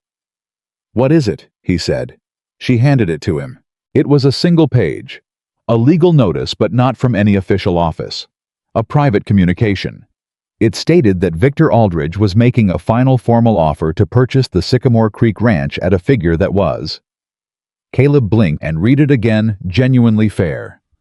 Not the insult of $200 in 60 days. A real number. A number that acknowledged the land's value. At the bottom in handwriting, "This offer expires at sundown today. After that, it will not be made again." Caleb read it twice. He handed it back. Emily folded it and put it in the satchel. "He's scared," she said. "He's hedging," Caleb said. "He saw the room this morning. He saw Briley writing. He's worried about what the story looks like if this continues." He paused. "But he also means the threat. This is real money because he thinks you might take it. And if you don't, he's going to make good on what he said inside. He's going to wait and squeeze." She looked at him directly. "What do you think I should do?" He looked back at her. He thought about her father's satchel. He thought about John at this fence for 20 years. He thought about Pete, who was 17 and had nowhere else to go. He thought about Dora and her books and her quiet accounting of everything Thomas Carter had built. "I think," he said carefully, "that's the first question you've asked me that I'm not going to answer for you." She held his gaze. Her eyes were dark and steady and carrying everything they always carried. "I'm not taking it," she said. He nodded. "But I want you to know," she said, "that I understand what I'm choosing. I understand what it costs." She looked down at the satchel. "My father understood too. He spent his whole life choosing the harder thing because the easier thing wasn't right. I used to think that was stubbornness." She looked back up. "I understand now it was integrity." "Yes," Caleb said. "I need you to still be here in 2 years," she said. It came out direct and honest without decoration. "When Aldridge starts squeezing, I need someone who doesn't move when he decides he's not moving." A pause. "I know that's asking, Emily." He said it quietly. She stopped. "I told you on the porch," he said. "I'm here because I decided to be. Not because I owe a debt. Not because you need a body in a room." He held her gaze. "I'm here because I want to be. And that doesn't have an expiration time." She looked at him for a long moment in the slant of the afternoon sun. Then she looked away, and he could see her breathing just once in a controlled way. "All right," she said. "Then let's go home." They were halfway back to the ranch when the sound reached them. Smoke first. The smell of it on the wind before they saw anything. Then Pete riding hard toward them from the direction of the north pasture, his face white. "The barn," he said, pulling up. "East barn. It's on fire." Emily's face didn't crumble. It went hard. "The animals. John got them out. John got everyone out." Pete was breathing in fast bursts. "But Miss Emily, Mrs. Hayes, it's the one with the winter feed stores. Everything we put up in June. It's—" He couldn't finish it. She looked at Caleb. He looked at her. 1 second. 2. Ride, she said. They rode. The east barn was gone by the time they arrived. Not burning past burning, already collapsing into itself. The frame giving way in sections with sounds like rifle shots. The feed stores inside reduced to ash. John stood back from it with soot on his arms and face, and the expression of a man who has watched something irreplaceable disappear and is still working out what it means. Emily dismounted and stood and looked at it. She didn't speak for a long time. "How?" Caleb asked John. "Set," John said flatly. "I found the point of origin. Northeast corner away from the house. Someone who knew what they were doing set it to catch fast and burn complete." He looked at Caleb. "While we were all in town." Aldridge's morning had had 3 parts. The cattle, the false message, the fire. The first 2 had failed. The third had not. "He knew we'd win the hearing," Caleb said quietly, so only John heard him. "He set this before he walked into that courthouse. As a fallback. As a reminder." John looked at the burning ruin of a building. "Winter's going to be hard without that feed." "I know." Emily turned around. Her face was composed. It was the most expensive composure Caleb had seen anyone wear, because he could see exactly what was behind it. "I need to know the number," she said. Her voice was steady. "What it costs to replace it. What we have. What we need." She looked at Caleb. "Tonight the books." "Tonight," he agreed. She nodded. She walked toward the house without running, without hurrying, without letting any of what she was carrying show in her body. Just that spine, just that chin. John watched her go. He shook his head slowly. "Thomas Carter's daughter," he said with the particular tone of someone who has just been reminded of something they'd known all along. "Yes," Caleb said. He watched her reach the porch and stop and put one hand on the doorframe. Just for a moment. Just 1 second of private wait, and then she straightened and went inside. He stood there for a moment longer. Then he understood something that he had been moving toward for 3 days without naming it. He was not going back to the mountain. Not because he couldn't. Not because he owed a debt. Not because she needed a body in a room or a name on a document.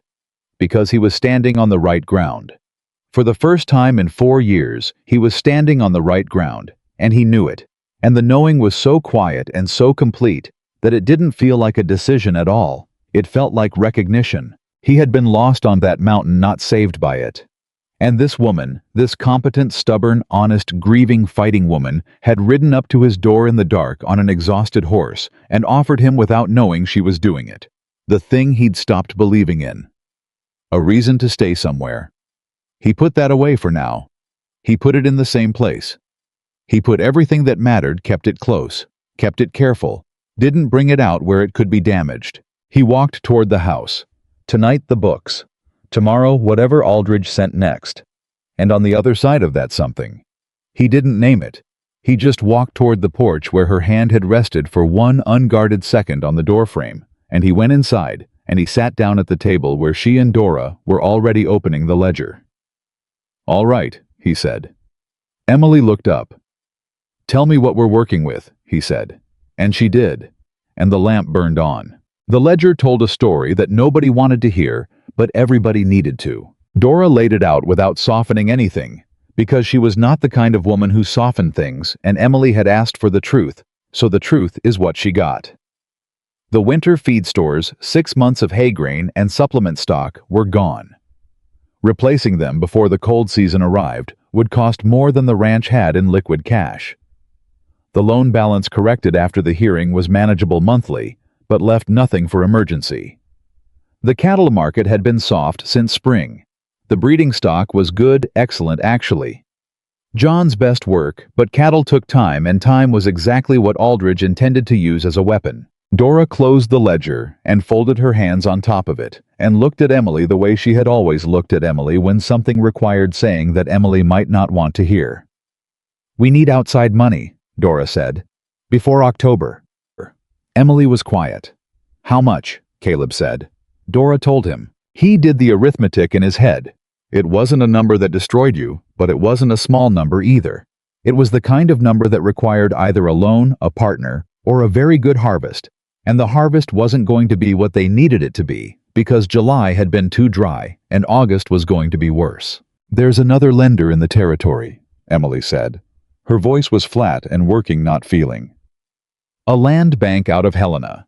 They operate differently from Aldridge, no personal clauses, fixed terms, federal oversight." She looked at Caleb. "My father looked into them once years ago. He didn't end up needing them, but I know their terms are fair." "Can you get a meeting?" Caleb asked. "I can write tomorrow." "Write tonight," he said. "Get it on the first post out." She looked at him for a moment, then nodded and got up to find paper. Dora watched her go, and then looked at Caleb across the table. The lamp between them threw a steady light. Outside, somewhere in the dark, the ruins of the East Barn were still settling, making occasional sounds like old bones. "You know what Aldridge is going to do next," Dora said. It wasn't a question. "He's going to make it difficult to run this place," Caleb said. "Whatever he can reach without crossing a clear legal line. The feed was a message. The next message will be aimed at the workers." Dora's eyes didn't change. "John and Pete won't leave." "I know. But others will if they think staying means trouble. He'll put that idea in people's heads. He'll make it socially costly to be associated with this ranch." He paused. "He's patient, and he's systematic, and he's done this before." "Yes," Dora said. "He has." She was quiet for a moment. "The Reese family 3 miles east. They had a water dispute with Aldridge 4 years ago. He didn't beat them in court either. But 2 of their hands left inside a month. Their supplier raised his prices without explanation, and their eldest son couldn't get credit at the bank for seed." She looked at Caleb levelly. "They sold 18 months later." The kitchen was very quiet. "Emily knows this," Caleb said. "Emily has known this since before her father died," Dora said. "She's been planning for it. That's why the list. That's why Briley." She glanced toward the other room, where the sound of Emily writing was barely audible. "She's the most prepared person I've ever known for a fight she never wanted to have." A pause. What she wasn't prepared for was having someone standing beside her while she had it. Caleb said nothing. "I've worked for this family for 16 years, Dora said. "I know what Thomas Carter wished for his daughter. It wasn't rescue, it was company." She stood up and picked up the ledger. "You're good company, Mr. Hayes. Don't let her convince you that you're only useful." She walked out of the kitchen and left him sitting there with that. Howe was still at the table when Emily came back with the letter written and sealed. She set it on the table and sat down and looked at him with the particular look she used when she was trying to read something without appearing to read it. "What did Dora say to you?" she asked. "She told me about the Reese family." Emily's jaw tightened. "The Reeses sold because they were tired," she said. "Not because he beat them. There's a difference." "I know. I'm not tired. I know that too." She looked at the sealed letter. "If the Helena Bank agrees, if we can get the feed situation resolved, we can hold through winter. Spring will be better. The calves from this season will be ready to market by fall of next year, and if the market recovers, we can rebuild the reserves." She was laying it out the way she always did, fact by fact, plan by plan, the structure of it holding her steady. "It's survivable. All of it is survivable." "Yes," Caleb said. "But he's going to make it ugly." "Yes." She looked at him directly. "I need to know something."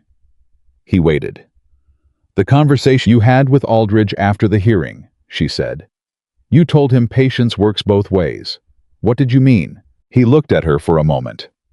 "There are people in this county who have been waiting for someone to hold that man accountable. Not just for what he's done to you, for what he's done to the Reeses, and before them to the Harmon family, and before them to anyone else who had something he wanted and couldn't protect it."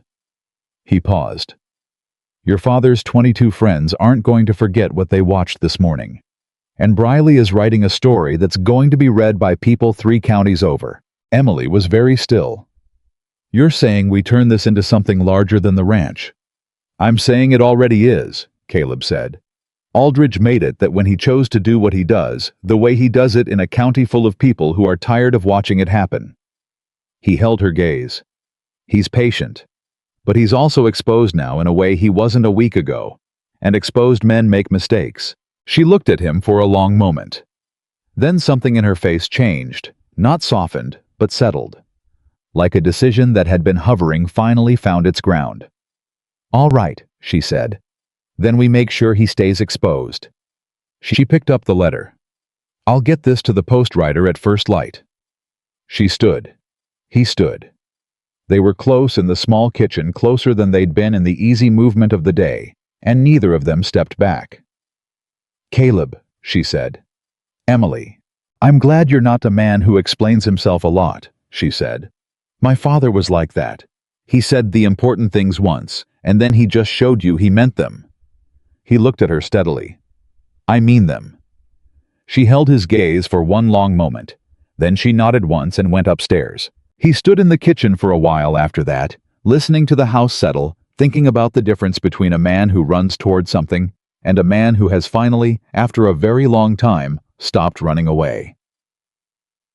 3 days later, Victor Aldridge made his next move, and it was the one Caleb had been dreading because it was the one he couldn't answer with a legal document or a list of names. Emily's supplier, the man in Millhaven who provided grain and dry goods and fencing materials to the Sycamore Creek operation, sent a message saying his prices were going up. Not by a little, by 30% effective immediately. He was sorry. He valued the business. But costs had increased. Emily read the message at breakfast and put it down and drank her coffee and said nothing for a full minute. "That's Aldridge," John said. "Of course it's Aldridge," Dora said. "Can we go to another supplier?" Pete asked. "The next nearest is in Clearwater," Emily said. 40 miles. The freight cost eats most of the price difference." She set down her cup. "He's done what he said he'd do. He's squeezing." Caleb had been listening and thinking. What about the list? Who on the list runs a supplier operation or has access to bulk goods? Emily thought. Martin Webb, Douglas Webb's cousin, not related to the assessor business. He runs a dry goods operation south of town. He was on the list. He came to the hearing. She paused. He didn't speak, but he was there. "Then I'll ride to see Martin Webb today," Caleb said. "Caleb, let me," he said. "You need to be here when the Helena Bank responds, and someone needs to talk to Webb man to man about what being on the right side of this means practically, not just morally." She looked at him. He could see her weighing the autonomy against the logic the way she always did. "Fine," she said, "but don't promise him anything I can't deliver." "I won't promise him anything at all," Caleb said. "I'm just going to tell him the truth and see if it's enough." I was saddled and riding inside 20 minutes. Martin Webb turned out to be a straight-backed man of 50 with sun-worn hands and a habit of looking at the ground when he was thinking and at your face when he'd decided. He listened to Caleb for 10 minutes without interrupting, then looked at the ground for 30 seconds, then looked at Caleb's face. "Aldridge got to Harkins," Webb said. Harkins was the supplier who'd raised his prices. "Yes," Caleb said. "He'll get to others." "Probably." "And you're asking me to step into that?" "I'm telling you what's happening," Caleb said. "And I'm telling you that Emily Hayes is not a woman who loses quietly and then disappears. She's going to be running that ranch in 5 years and in 10 years, and the people who stood beside her are going to be the people she does business with." He paused. "I'm also telling you that Frank Briley is writing about all of this. What Aldridge is doing, and who is helping him do it, and who isn't." He held Webb's gaze. "What you do in the next week is going to be in that record one way or another." Webb looked at the ground again, longer this time. "Then, I can supply her at the old rates. I can hold that for 6 months. After that, I need to see where the land lies." 6 months is what we need," Caleb said. "Don't make me regret it, Hayes." "You won't," Caleb said. And he meant it. He rode back with that small, solid victory in his chest, the kind that doesn't make noise but holds weight, and he was 3 miles from the ranch when he saw the riders. 4 of them on the road ahead, coming from the direction of the ranch. Moving at a pace that wasn't emergency, but wasn't casual either. He recognized one of them. The broad-shouldered man from the courthouse alley. Aldridge's man. Caleb slowed his horse to a walk and kept moving. He didn't veer off the road. He came straight on. The four riders stopped. They waited for him to close the distance. When he was 20 yards out, Aldridge's man raised a hand. "Hayes," he said. "Mr. Aldridge wants a word." "Mr. Aldridge knows where I live," Caleb said. He didn't stop. He kept his horse moving at the same steady walk. "He can come himself." "He'd prefer a more private conversation." "I'll bet he would." Caleb was level with them now. He looked at the broad-shouldered man, and then at the three others' hired hands, by the look the kind paid by the week, and not particularly invested in what they were being paid for. "You blocking this road?" A pause. "Just asking you to stop." "I've stopped." Caleb looked at him. "Talk." The man shifted in his saddle. This wasn't going the way he'd expected. Caleb was supposed to slow down earlier, supposed to show some wariness of the numbers. He hadn't, and now the man was recalibrating. "Mr. Aldridge thinks you're a reasonable man.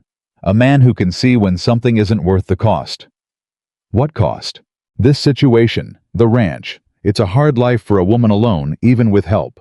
And it's going to get harder." He said it carefully rehearsed.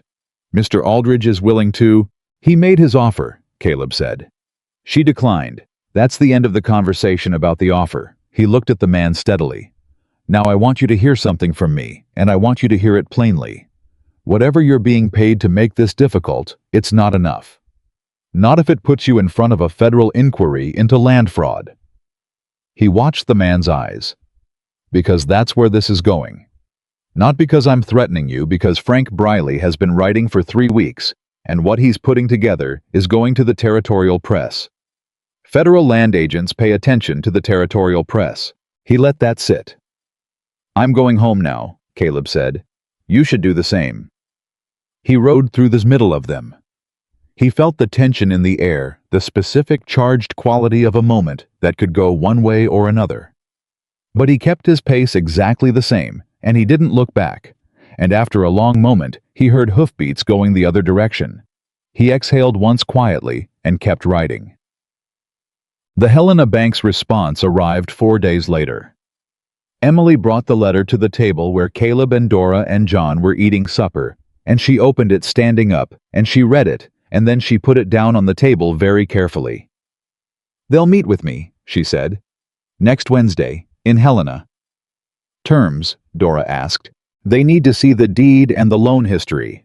They'll make an offer after the meeting." She looked up. "They specifically note that federal charter operations are not subject to territorial loan clauses. Their terms are fixed rate, no personal contingencies." The table was quiet for a moment. "That's it," John said slowly. "If they'll back you, Aldridge loses his financial leverage completely." "It's not certain yet," Emily said. But there was something in her voice that hadn't been there before, something that sounded less like control and more like hope. "It's a meeting, not a guarantee." "Then we go to the meeting," Caleb said. She looked at him. "Helena is 2 days' ride." "I know where Helena is." "You'd come." "Of course I'd come." He said it simply without elaboration in the tone he used when something was decided and discussion was just noise. Emily held his gaze. Then she looked at the letter again. "Wednesday. That gives us 5 days." 5 days, John said, "to make sure Aldridge doesn't figure out where you're going and get ahead of you." "He'll figure it out," Caleb said. "He has sources. He always knows. The question isn't whether he knows, it's whether there's anything he can do about it." "What can he do?" Pete said. He was the youngest at the table and had been quieter than usual for days, carrying the weight of what he'd watched without having the experience to process it. Caleb looked at him. "He can try to discredit Emily before she gets to that meeting. Make it look like the ranch is in worse shape than it is, or that the legal situation is still unresolved, or that she's not a credible borrower." He paused. "Which means we need Dora to prepare a complete financial summary, accurate, documented, airtight, that Emily walks into that meeting with in hand." "I can have it done in 2 days," Dora said. "1 day," Caleb said. "We don't take chances with the timeline." Dora looked at him. "1 day," she said. "Not a concession." An agreement between equals which Caleb had noticed was how Dora did everything. The next morning brought the hardest thing yet, not from Aldridge. Pete found it when he went to let the horses out. A letter left overnight tucked under the barn door. Addressed to Emily in handwriting that was careful and deliberate, the kind of careful that meant the writer was nervous. It was from Douglas Webb, the assessor. Emily read it at the kitchen table with her coffee going cold beside her. Caleb watched her face. The letter said this: Aldridge had not merely helped Webb get his position. Aldridge had helped Webb cover up a surveying error from 7 years ago. An error that had quietly misattributed a parcel of land and benefited a third party who had paid Aldridge for the arrangement. Webb had known. He had been silent. He had accepted the appointment as the price of that silence continuing. But Webb had watched the hearing. He had seen Briley writing. He had gone home and told his wife Margaret Hull's sister what he knew, and Margaret's sister had told Margaret, and Margaret had written to Webb and told him in the plain direct terms of a woman who had known right from wrong her entire life that the time for silence was finished. Webb was prepared to testify. To everything. Not just the assessment review. To the land misattribution, to Aldridge's pattern of using official positions to advance his interests, to the names of other officials who had benefited from similar arrangements. Emily put the letter down on the table. She didn't speak for a moment. Then she said, "He could have burned this instead." "Yes," Caleb said. "He could have pretended it never happened. Aldridge doesn't know he wrote it." "No." She looked at the letter. "He chose right." "He did." Caleb paused. "With a lot of help from the women in his life." Something passed across Emily's face. Something warm and complicated and exhausted and grateful all at once. "Margaret," she said quietly. "She knew Thomas Carter for 30 years, Caleb said. She knew what side she was on." Emily pressed her hand flat on the letter. "If Webb testifies to this, if we take this to the federal land office, Aldridge isn't just losing a business dispute. He's facing fraud charges. Yes. This is bigger than the ranch. I told you it was." She looked up at him. Her dark eyes were steady and bright and completely awake. "We need a federal agent, not a local official, someone with actual authority over land fraud." "I know someone in the territorial marshal's office," Caleb said. He said it simply, and she didn't ask how or why, and that was one of the things he appreciated about her. She understood that people carried histories, and she didn't demand to know all of his before she trusted what it had given him. "I'll write today. If Webb is willing to make a sworn statement, we go to Helena with 2 things: the bank meeting and the marshal contact. And Aldridge doesn't know about either. Not yet." She stood up from the table. She picked up the letter and held it carefully, the way you hold something fragile that is also powerful. "Caleb. Emily. When this is over..." She stopped. Tried again. "I've been thinking about what comes after. What the ranch looks like. What..." She stopped again, and he watched her, because Emily Carter very rarely couldn't find words, and the fact that she was struggling now meant something. "You don't have to say it now," he said quietly. "No, She looked at him. Direct and honest, the way she looked at everything. "I want you to know that however this ends, the bank, the marshal, all of it. Whatever happens, I know the difference between a man who came here to pay a debt and a man who stayed because he chose to." She paused. "And I don't take that lightly." He looked at her for a long moment. The kitchen was very quiet. Morning light came through the window and made everything ordinary and real. "I know you don't," he said. She held his gaze one more second. Then she set the letter down and said in her clearest, practical voice, "Write to the marshal. I'll talk to Dora about the financial summary. We leave for Helena Thursday morning." "Wednesday morning," he said. "One day earlier than Aldridge expects. If he's watching the timeline, he's planning around Wednesday." She blinked. Then she almost smiled, not quite, but almost the corner of her mouth, doing something that wasn't entirely serious. "You think like him." "I think like someone who's dealt with men who think they're the only one thinking," he said. She picked up the letter again and walked toward the door. "Wednesday morning," she agreed. Tuesday night Aldridge came himself, not to threaten. He was too careful for that now more than ever. He came to the front door of the Sycamore Creek Ranch house at 7 in the evening, alone in a good suit with his hat in his hand and his pale blue eyes carrying something Caleb hadn't seen in them before. Calculation that wasn't quite confidence. Emily opened the door. She looked at him for a moment, then stepped back and let him in. Caleb stood up from the table, but didn't move toward the door. Aldridge came into the main room and looked around it at the table at Caleb at Dora, standing in the kitchen doorway with her arms crossed. He looked at the room the way men look at places they've been trying to acquire, and suddenly understand they may not be acquiring. "Mrs. Hayes," he said. "Thank you for receiving me." "I didn't want to," Emily said pleasantly. "But I'm curious. Sit down, Mr. Aldridge." He sat. She sat across from him.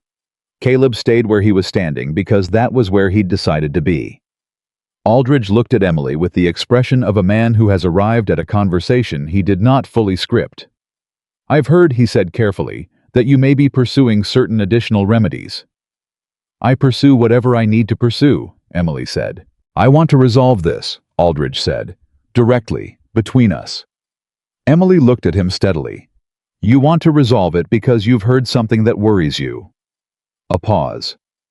"I want to resolve it because this situation has become more complicated than it needed to be." "You made it complicated," she said. "When you put that clause in my father's contract and waited for him to die." The word die sat in the room. Aldridge's jaw tightened, but his voice stayed smooth. "The clause was standard."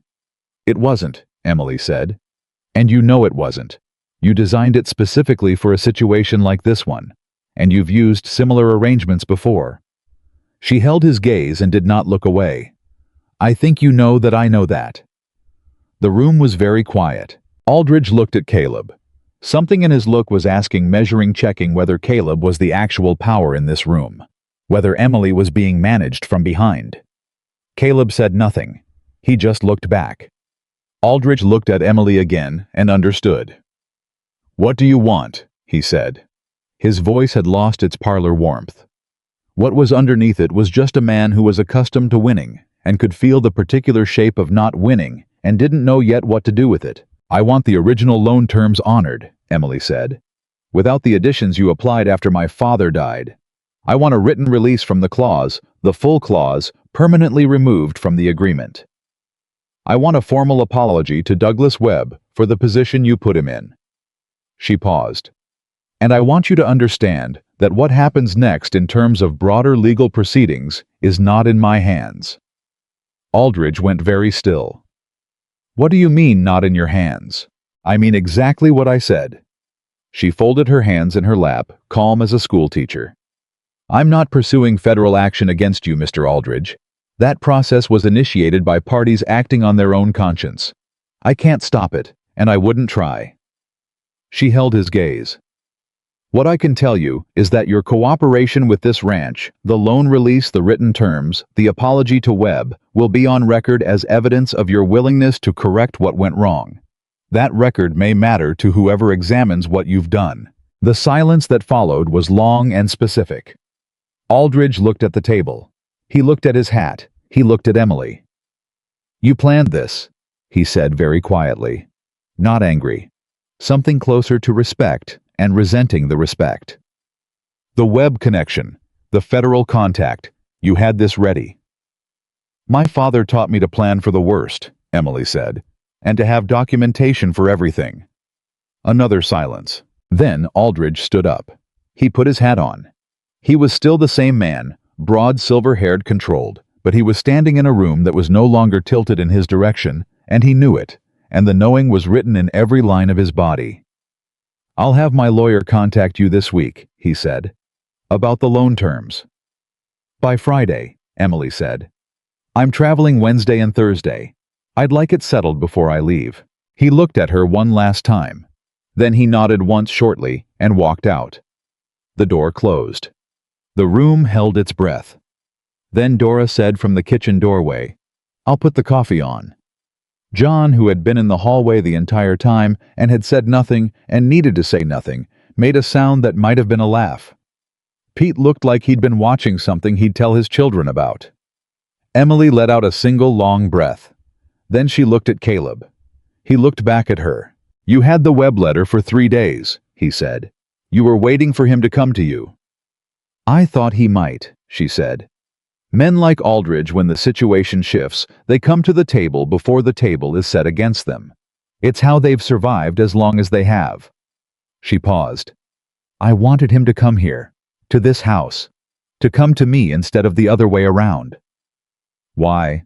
She looked at him, and for once the answer wasn't practical or tactical or built from evidence. "Because my father built this house," she said. "And I wanted the man who tried to take it from me to stand in it and understand that it was never going to be his." He looked at her for a long moment. "Emily," he said. "I know," she said quietly. "Don't say it yet."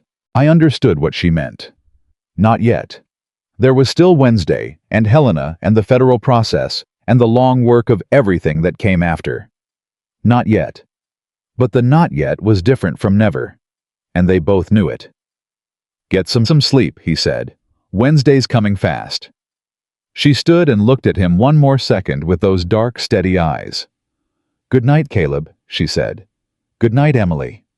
She went upstairs. He stood in the room that Thomas Carter had built in the house that his daughter had held on to with both hands and all of her considerable will.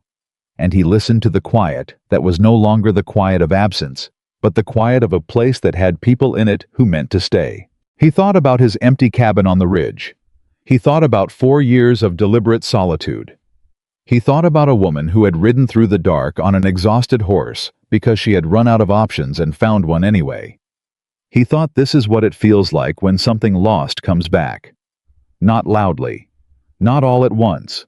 Just steadily, the way the creek moved over stones in the dark, patient and persistent and completely certain of where it was going. He blew out the lamp and went to bed. Tomorrow they'd finish what they'd started. They left Wednesday before first light, the way Caleb had planned, with the sky still dark and the air carrying the last of the night's coolness, before July reasserted itself. Emily had the financial summary Dora had prepared, bound and documented and thorough in the way Dora did everything. Caleb had his letter to the territorial marshal's office already written and sealed, ready to post from the first town they passed through. John had the ranch. Pete had the road watch. Dora had the books and the authority to act in Emily's name if something required immediate decision. They had thought of everything they could think of. That was the trouble with careful planning. It covered what you could see coming. It didn't cover what came from the direction you weren't watching. They were 6 miles south of the ranch on the open road when Emily said, "Someone's following us." Caleb had noticed the rider 10 minutes earlier. He'd been waiting to see if Emily would notice too, and how long it would take her. It had taken her 8 minutes, which was fast for a civilian, and would have been slow for a scout. He said nothing about either measurement. "One rider," he said. "Keeping distance, not closing." "Watching," Emily said. "Reporting," Caleb said. "Someone wants to know when we leave and which road we take. Aldridge said he'd have the loan papers to us by Friday." He said that. He also had someone watching the ranch gate. She rode for a moment in silence. "What do we do?" "We change roads at the Clearwater Junction," he said. "Take the eastern track instead of the main south road. It adds 2 hours, but it loses anyone who's been told to watch the main route." "You think there are more of them ahead?" "I think Aldridge heard about the Helena Bank somehow. I think he's trying to find out what we're bringing to that meeting." He glanced at the satchel across her saddle. "That financial summary. If his people could get a look at it before we arrive, know our numbers, our weaknesses, they could approach the bank themselves, offer a counter-narrative." Emily's hands tightened on the reins. "He'd poison the well before we get there." "He'd try." She looked ahead at the road. "Eastern track," she said. 2 extra hours is nothing." "No," Caleb agreed. "It's nothing." They turned east at the junction without slowing, and the rider behind them kept to the main south road because he had been told which road to expect them on, and sometimes the oldest trick was still the most reliable one. They posted the marshal letter at a small settlement called Ridge Cross, 30 miles from Millhaven, at a relay station where the post rider came through twice weekly. Caleb handed it over with specific instructions about priority delivery and paid the surcharge without comment. Emily waited outside with the horses and didn't ask what he'd written because she understood by now that he told her what she needed to know when she needed to know it, and everything else was just economy. It was one of the things about him she had stopped noticing because it had become the texture of how they moved together. That thought arrived, and she put it away firmly. Helena first. They made camp that night 30 miles short of Helena at a creek crossing with good water and tree cover, and they ate from the provisions Dora had packed and sat on opposite sides of the small fire and talked about nothing that mattered about the terrain, about the eastern track's condition, about whether the creek would hold through August. The kind of talk that fills space without demanding anything from it. Then Emily said, "Tell me about your family." He looked across the fire at her. She was watching the flames, not him, giving him the choice of answering without the pressure of being looked at. "Wife and daughter," he said. "Rebecca and May." She waited. "Winter of '80, he said. "I was away a cattle drive north 2 weeks out. There was a fire, the cabin." He stopped, started again. "By the time I got back, there was nothing to come back to." Emily was very still across the fire. "I'm sorry," she said. "Just that, not elaborated, not dressed up." "I know," he said. "Is that why the mountain?" "I went up there to stop feeling it," he said. "And eventually it worked. That was the problem." He was quiet for a moment. A man who stops feeling things stops being a man, really. He's just a body going through motions. He looked at the fire. "I'd stopped being a man, I think, before you rode up." She looked at him, then directly the way she always did when something was real. "You didn't seem stopped," she said. "I was good at the motions," he said. She was quiet for a long moment. The fire moved between them, warm and ordinary. "May," she said softly. "How old?" "4," he said. "When it happened." The words sat between them. "She would have been 8 now," he said. "She used to steal my hat. Every morning, soon as I sat down to breakfast, she'd take my hat and put it on. It was 3 sizes too big." He stopped. "That's the thing I remember most. My hat on her head." Emily looked at the fire and didn't speak, and he was glad she didn't, because there wasn't anything to say to that, and he hadn't been looking for a response. He'd been looking to say it out loud to someone who would hold it carefully. She held it carefully. After a while, she said, "My father kept a photograph of my mother on the mantel until the day he died, even after she left. I asked him once why he didn't take it down, and he said, because she was real, and real things deserve to stay visible." A pause. "I think about that sometimes. The things we keep visible." Caleb looked at her across the fire. "What do you keep visible?" he asked. She was quiet for a moment. "His satchel," she said. "His handwriting in the land ledger. The fence line on the north pasture that he built himself post by post one summer before I was born." She paused. "The fact that he trusted you. That he spoke well of you to a daughter he knew would listen." She met his eyes. "That felt like something he left me on purpose, even if he didn't know it." The fire burned between them. "Emily," he said. "Don't," she said gently. "Not tonight. There's still tomorrow." He looked at her for a moment. Then he nodded once and looked back at the fire, and they sat there in the quiet until the embers burned low, and then they slept on opposite sides of it, and the night was warm and full of stars and entirely appropriate. Helena arrived the next afternoon with all the noise and density of a territorial capital freight wagon's construction, the smell of industry and ambition that smaller towns didn't have.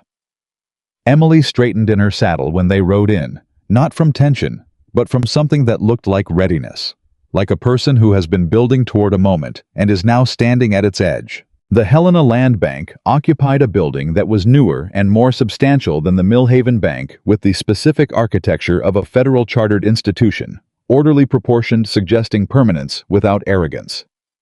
Emily tied her horse and adjusted the satchel and took a breath. "You've got everything," Caleb said. "I've got everything," she said. "Then you know what to do." She looked at him. "You're not coming in." "It's your meeting," he said. "Your ranch. Your father's name on those documents. The bank needs to see you, not you with someone beside you. He held her gaze. You don't need me in that room. She searched his face for a moment. Then something in her settled, not doubt leaving, but certainty arriving. I'll be an hour, she said. I'll be here, he said. She walked in. He waited outside with the horses and watched the street and thought about nothing in particular and everything at once, the way a man does when he has decided something and is waiting for the world to catch up to it. 50 minutes later, she came back out. He read her face before she said a word. The way she was carrying herself, still straight, still controlled, but underneath the control was something that wasn't performance. Something real and tired and relieved and quietly triumphant. They'll do it, she said when she reached him. 30-year term, fixed-rate federal charter, no personal clauses, no contingencies beyond standard payment. She stopped and looked at him, and for just a moment the control wavered completely. They said my documentation was the most thorough they'd seen from an individual borrower in 5 years. He smiled. It wasn't a large smile. He wasn't a large smile man, but it was real. That's Dora's work. That's Dora's work, Emily agreed. And then before he could say anything else, she stepped forward and put her arms around him. It was brief, completely natural, and completely unplanned, the way real things are. She held on for 3 seconds, maybe 4. And he put one hand on her back and just held her there in the middle of a Helena street with the noise of the Capitol going on around them. Then she stepped back. Her eyes were bright. She was not going to cry on a public street in Helena, and he knew it, but it was close. Let's go home, she said. Let's go home, he agreed. They were a day's ride from Millhaven when the twist arrived, and it came from the direction none of them had been watching. A rider caught up to them on the afternoon road, pushing hard, and when Caleb turned and saw who it was, his hand went automatically to his rifle before he recognized Pete's face under the trail dust. Pete, who was supposed to be at the ranch. He pulled up beside them, breathing hard, his horse lathered. He'd been riding since early morning. What happened? Emily said. Not a question, a demand. Aldridge, Pete said, catching his breath. He sent a man to the ranch yesterday. With the papers, the loan release like he promised. He paused, still breathing fast. But John found something in the paperwork, something in the transfer language. A clause in the release that Dora says it's technical. She says you need to read it yourself, but she thinks... He stopped. She thinks he's done it again. Emily looked at Caleb. Caleb looked at the road ahead. How far to Millhaven? He said. 4 hours at pace, Pete said. 3, Caleb said, and touched his heels to his horse. They came into the ranch yard at dusk, and Dora was on the porch with the papers in her hand, and the expression on her face of a woman who has found something she wished she hadn't, and is angry about it with the focused, specific anger of someone who is very good with numbers, discovering they've been lied to with numbers. Emily was off her horse before it stopped moving. She took the papers from Dora and read standing in the yard in the last of the light. Caleb watched her read. He watched her face as she found the clause. It was on the 4th page. It was subtle, genuinely subtle, the kind of language that passed casual inspection and only showed its meaning when you read it against 3 other documents simultaneously. He could see the moment she found it by the way her jaw set. What does it say? John asked from the fence. Emily looked up. Her voice was completely steady. The release removes the original clause, but the transfer language in the release creates a new provision. It states that if the ranch ever transfers ownership by sale, by inheritance, by any instrument, Aldridge's estate retains a right of first purchase at the original loan value. She paused. Not market value, the 1878 loan value, which is a fraction of what the land is worth now and a fraction of what it will be worth in 10 years. The yard was very quiet. He's dead, John said slowly. Legally right now you might own the ranch free and clear. But every time this land ever changes hands for generations, he gets to buy it back for almost nothing. Or his heirs do, Dora said. Or whoever he sells that right to. Emily folded the papers. He doesn't quit, she said. It wasn't despair. It was something colder and more precise. He loses every direct fight, and he puts something in the contract anyway. Because he's been doing this for 30 years, and he's learned that most people stop reading on page 3. "We read page 4, Dora said. "We read page 4, Emily agreed. She looked at Caleb. "Can this be challenged?" "Yes," he said. "But it needs a lawyer, a good one, not in Millhaven." "Helena has lawyers." "Helena has lawyers," he said. "And Judge Darnell has seen this file. He knows the pattern now. A new provision designed to circumvent a judicial declaration, that's exactly the kind of instrument Darnell will want to look at." Emily was quiet for a moment. Then she looked at Dora. "Draft a letter to Darnell tonight. Attach the release and flag the 4th-page provision. I'll ride to Clearwater tomorrow." "Caleb can ride," John said. "No," Emily said. "I ride." She said it in the tone that ended conversations. "This is my name on the deed and my father's land, and I'm the one who goes." Nobody argued. She left before dawn alone, and Caleb let her go because she was right, and he knew she was right, and because part of what he had come to understand about Emily Carter was that she didn't need to be protected from hard rides and hard meetings. She needed to know that when she came back, someone would be there. He spent the day working.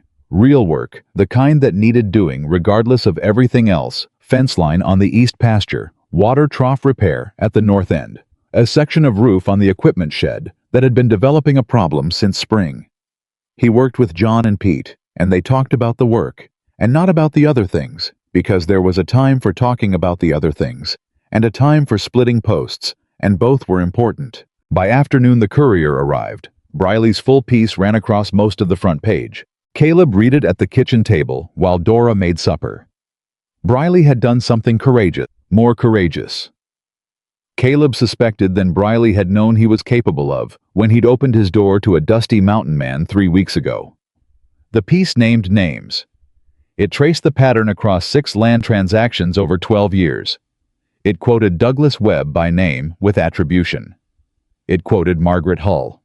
It quoted the Reese family who had apparently been waiting for someone to ask them. It was thorough. It was documented. It was going to be read across the territory. He found his spine, Dora said, reading over Caleb's shoulder. He found a story worth telling, Caleb said.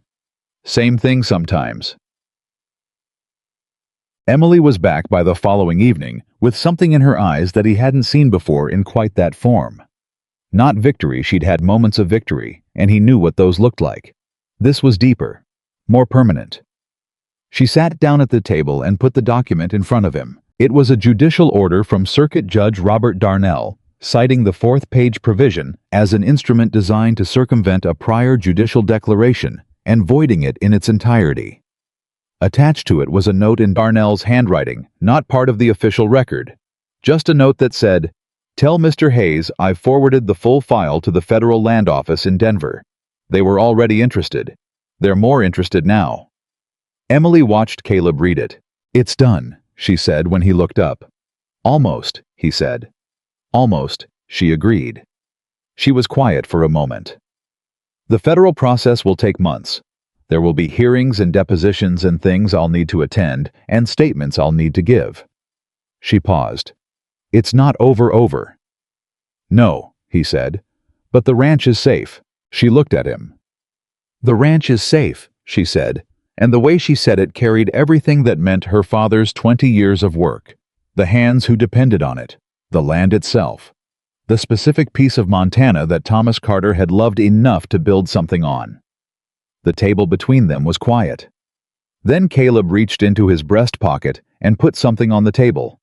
It was small, a folded piece of paper, old worn at the creases. Emily looked at it. "What is this? Open it." She unfolded it.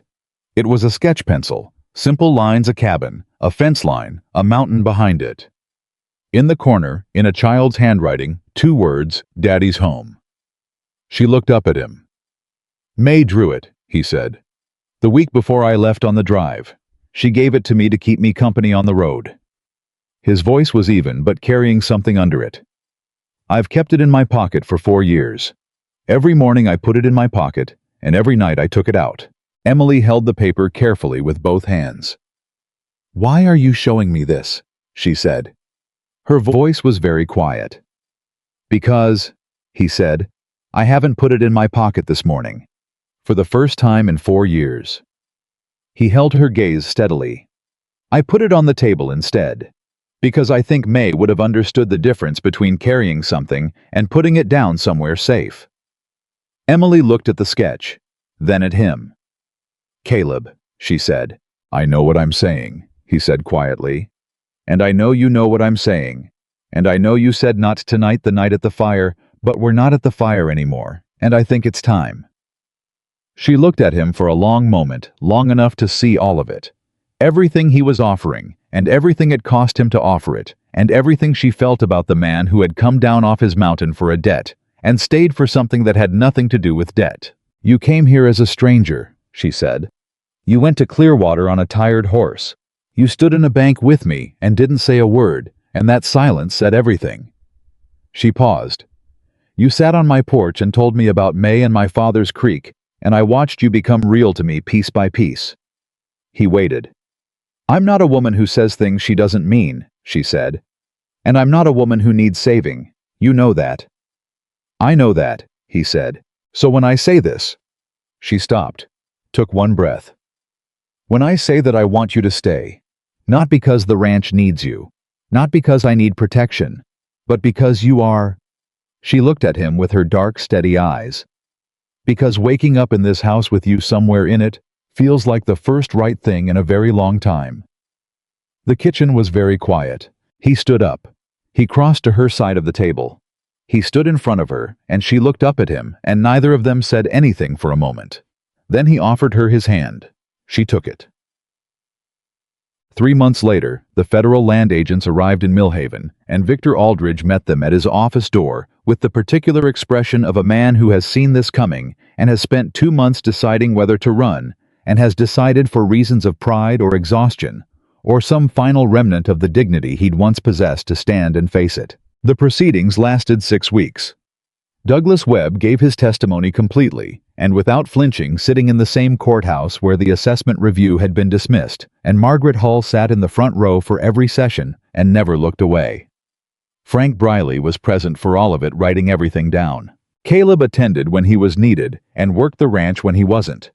That was how it went. The legal process had its own rhythm, and Emily moved through it with the same methodical competence she brought to everything. And Caleb kept the fences and the stock and the east barn that they were rebuilding board by board through October. The east barn went up faster than anyone expected because people came to help.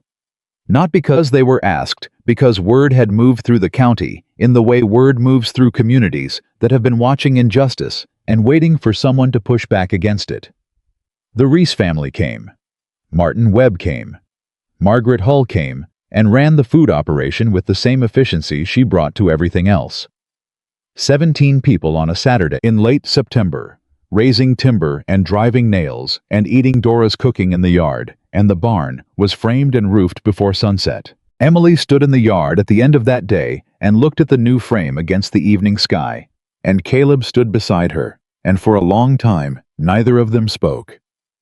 "My father would have called in every favor he had to do this himself," she said finally. "He would have considered it a personal failure to need the help." "And you," Caleb said. She thought about it honestly. "I think," she said, "that a community is what you build when you're willing to let people be part of something, not what you acquire when you're strong enough to not need anyone." She looked at the barn. "He taught me how to build things. I had to figure out the rest myself." Caleb looked at the barn, at the people still moving around the yard, finishing up loading tools, saying goodbyes that carried the warmth of a shared day's work. At John, who was 60-something, and had been at this fence line for 20 years, and looked satisfied in the way that only comes from watching something you'd feared was lost get pulled back from the edge. At Pete, who was 17, and had grown something in his face over the last 3 months that hadn't been there before. Something that looked like the beginning of a man who knew what he stood for. At Dora, who had come outside and was looking at the barn with her arms crossed and her expression doing that thing it did when she approved of something but had decided not to say so directly. "Thomas Carter built well," Caleb said. "He did. Emily said. She slipped her hand into his. Not for anyone else. Just because it was the end of a hard good day and he was beside her, and that was where she'd decided he belonged. He closed his hand around hers.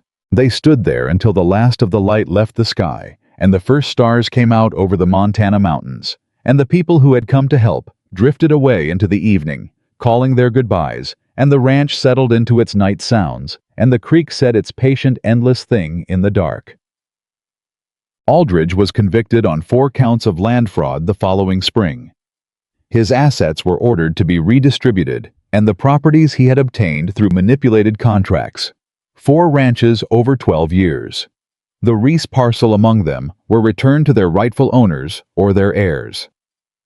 The Reese family moved back in June. Douglas Webb resigned from the assessor's office in January before the conviction and took a position at a land title company in Clearwater that had nothing to do with politics.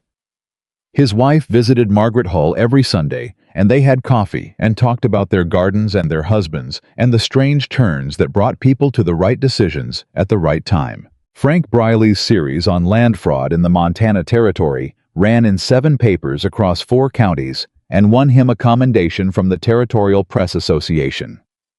He printed the commendation notice on the front page of the Courier, and below it ran a piece on the new spring calves at the Sycamore Creek Ranch and the rebuilt East Barn and the record low rate on the Hayes family's federal land bank loan, because he had decided that the Courier would print the good news alongside the hard news, and that this was what a paper owed its community. The Hayes family. Emily had not changed the ranch's name.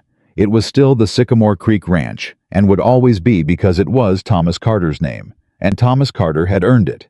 But the deed now carried 2 names, and the signature at the bottom of the federal loan documents was Emily Hayes. And the man who had come down off the mountain for a debt he owed a dead man had put his name beside hers, without ceremony or hesitation, on a Tuesday morning in October when the air was just turning cold. Caleb never went back to the cabin on the ridge.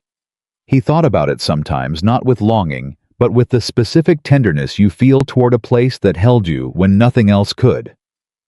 He thought about the silence up there, the way the pines moved in the wind, the long winters and the longer springs, and the particular shade of blue the sky went on a clear July morning.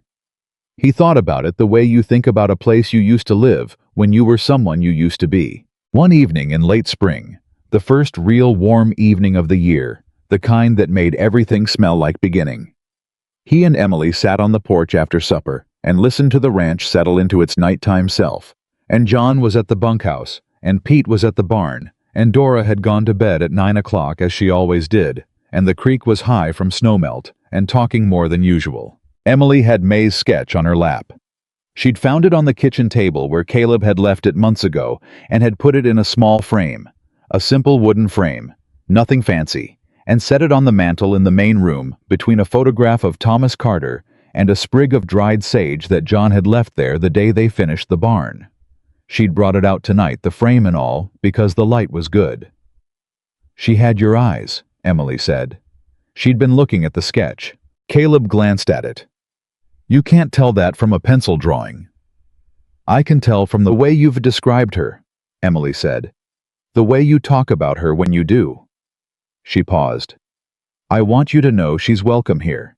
That she was always welcome here in this house. That she can stay on the mantel as long as you want her there."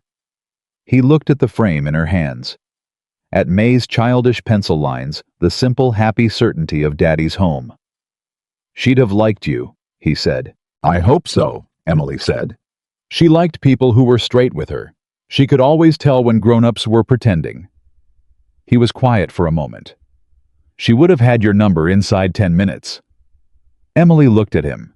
Something in her face was warm and careful and entirely real. "Good," she said. "I'd have liked to be figured out by her." The creek moved in the dark. The mountains held their old position against the sky.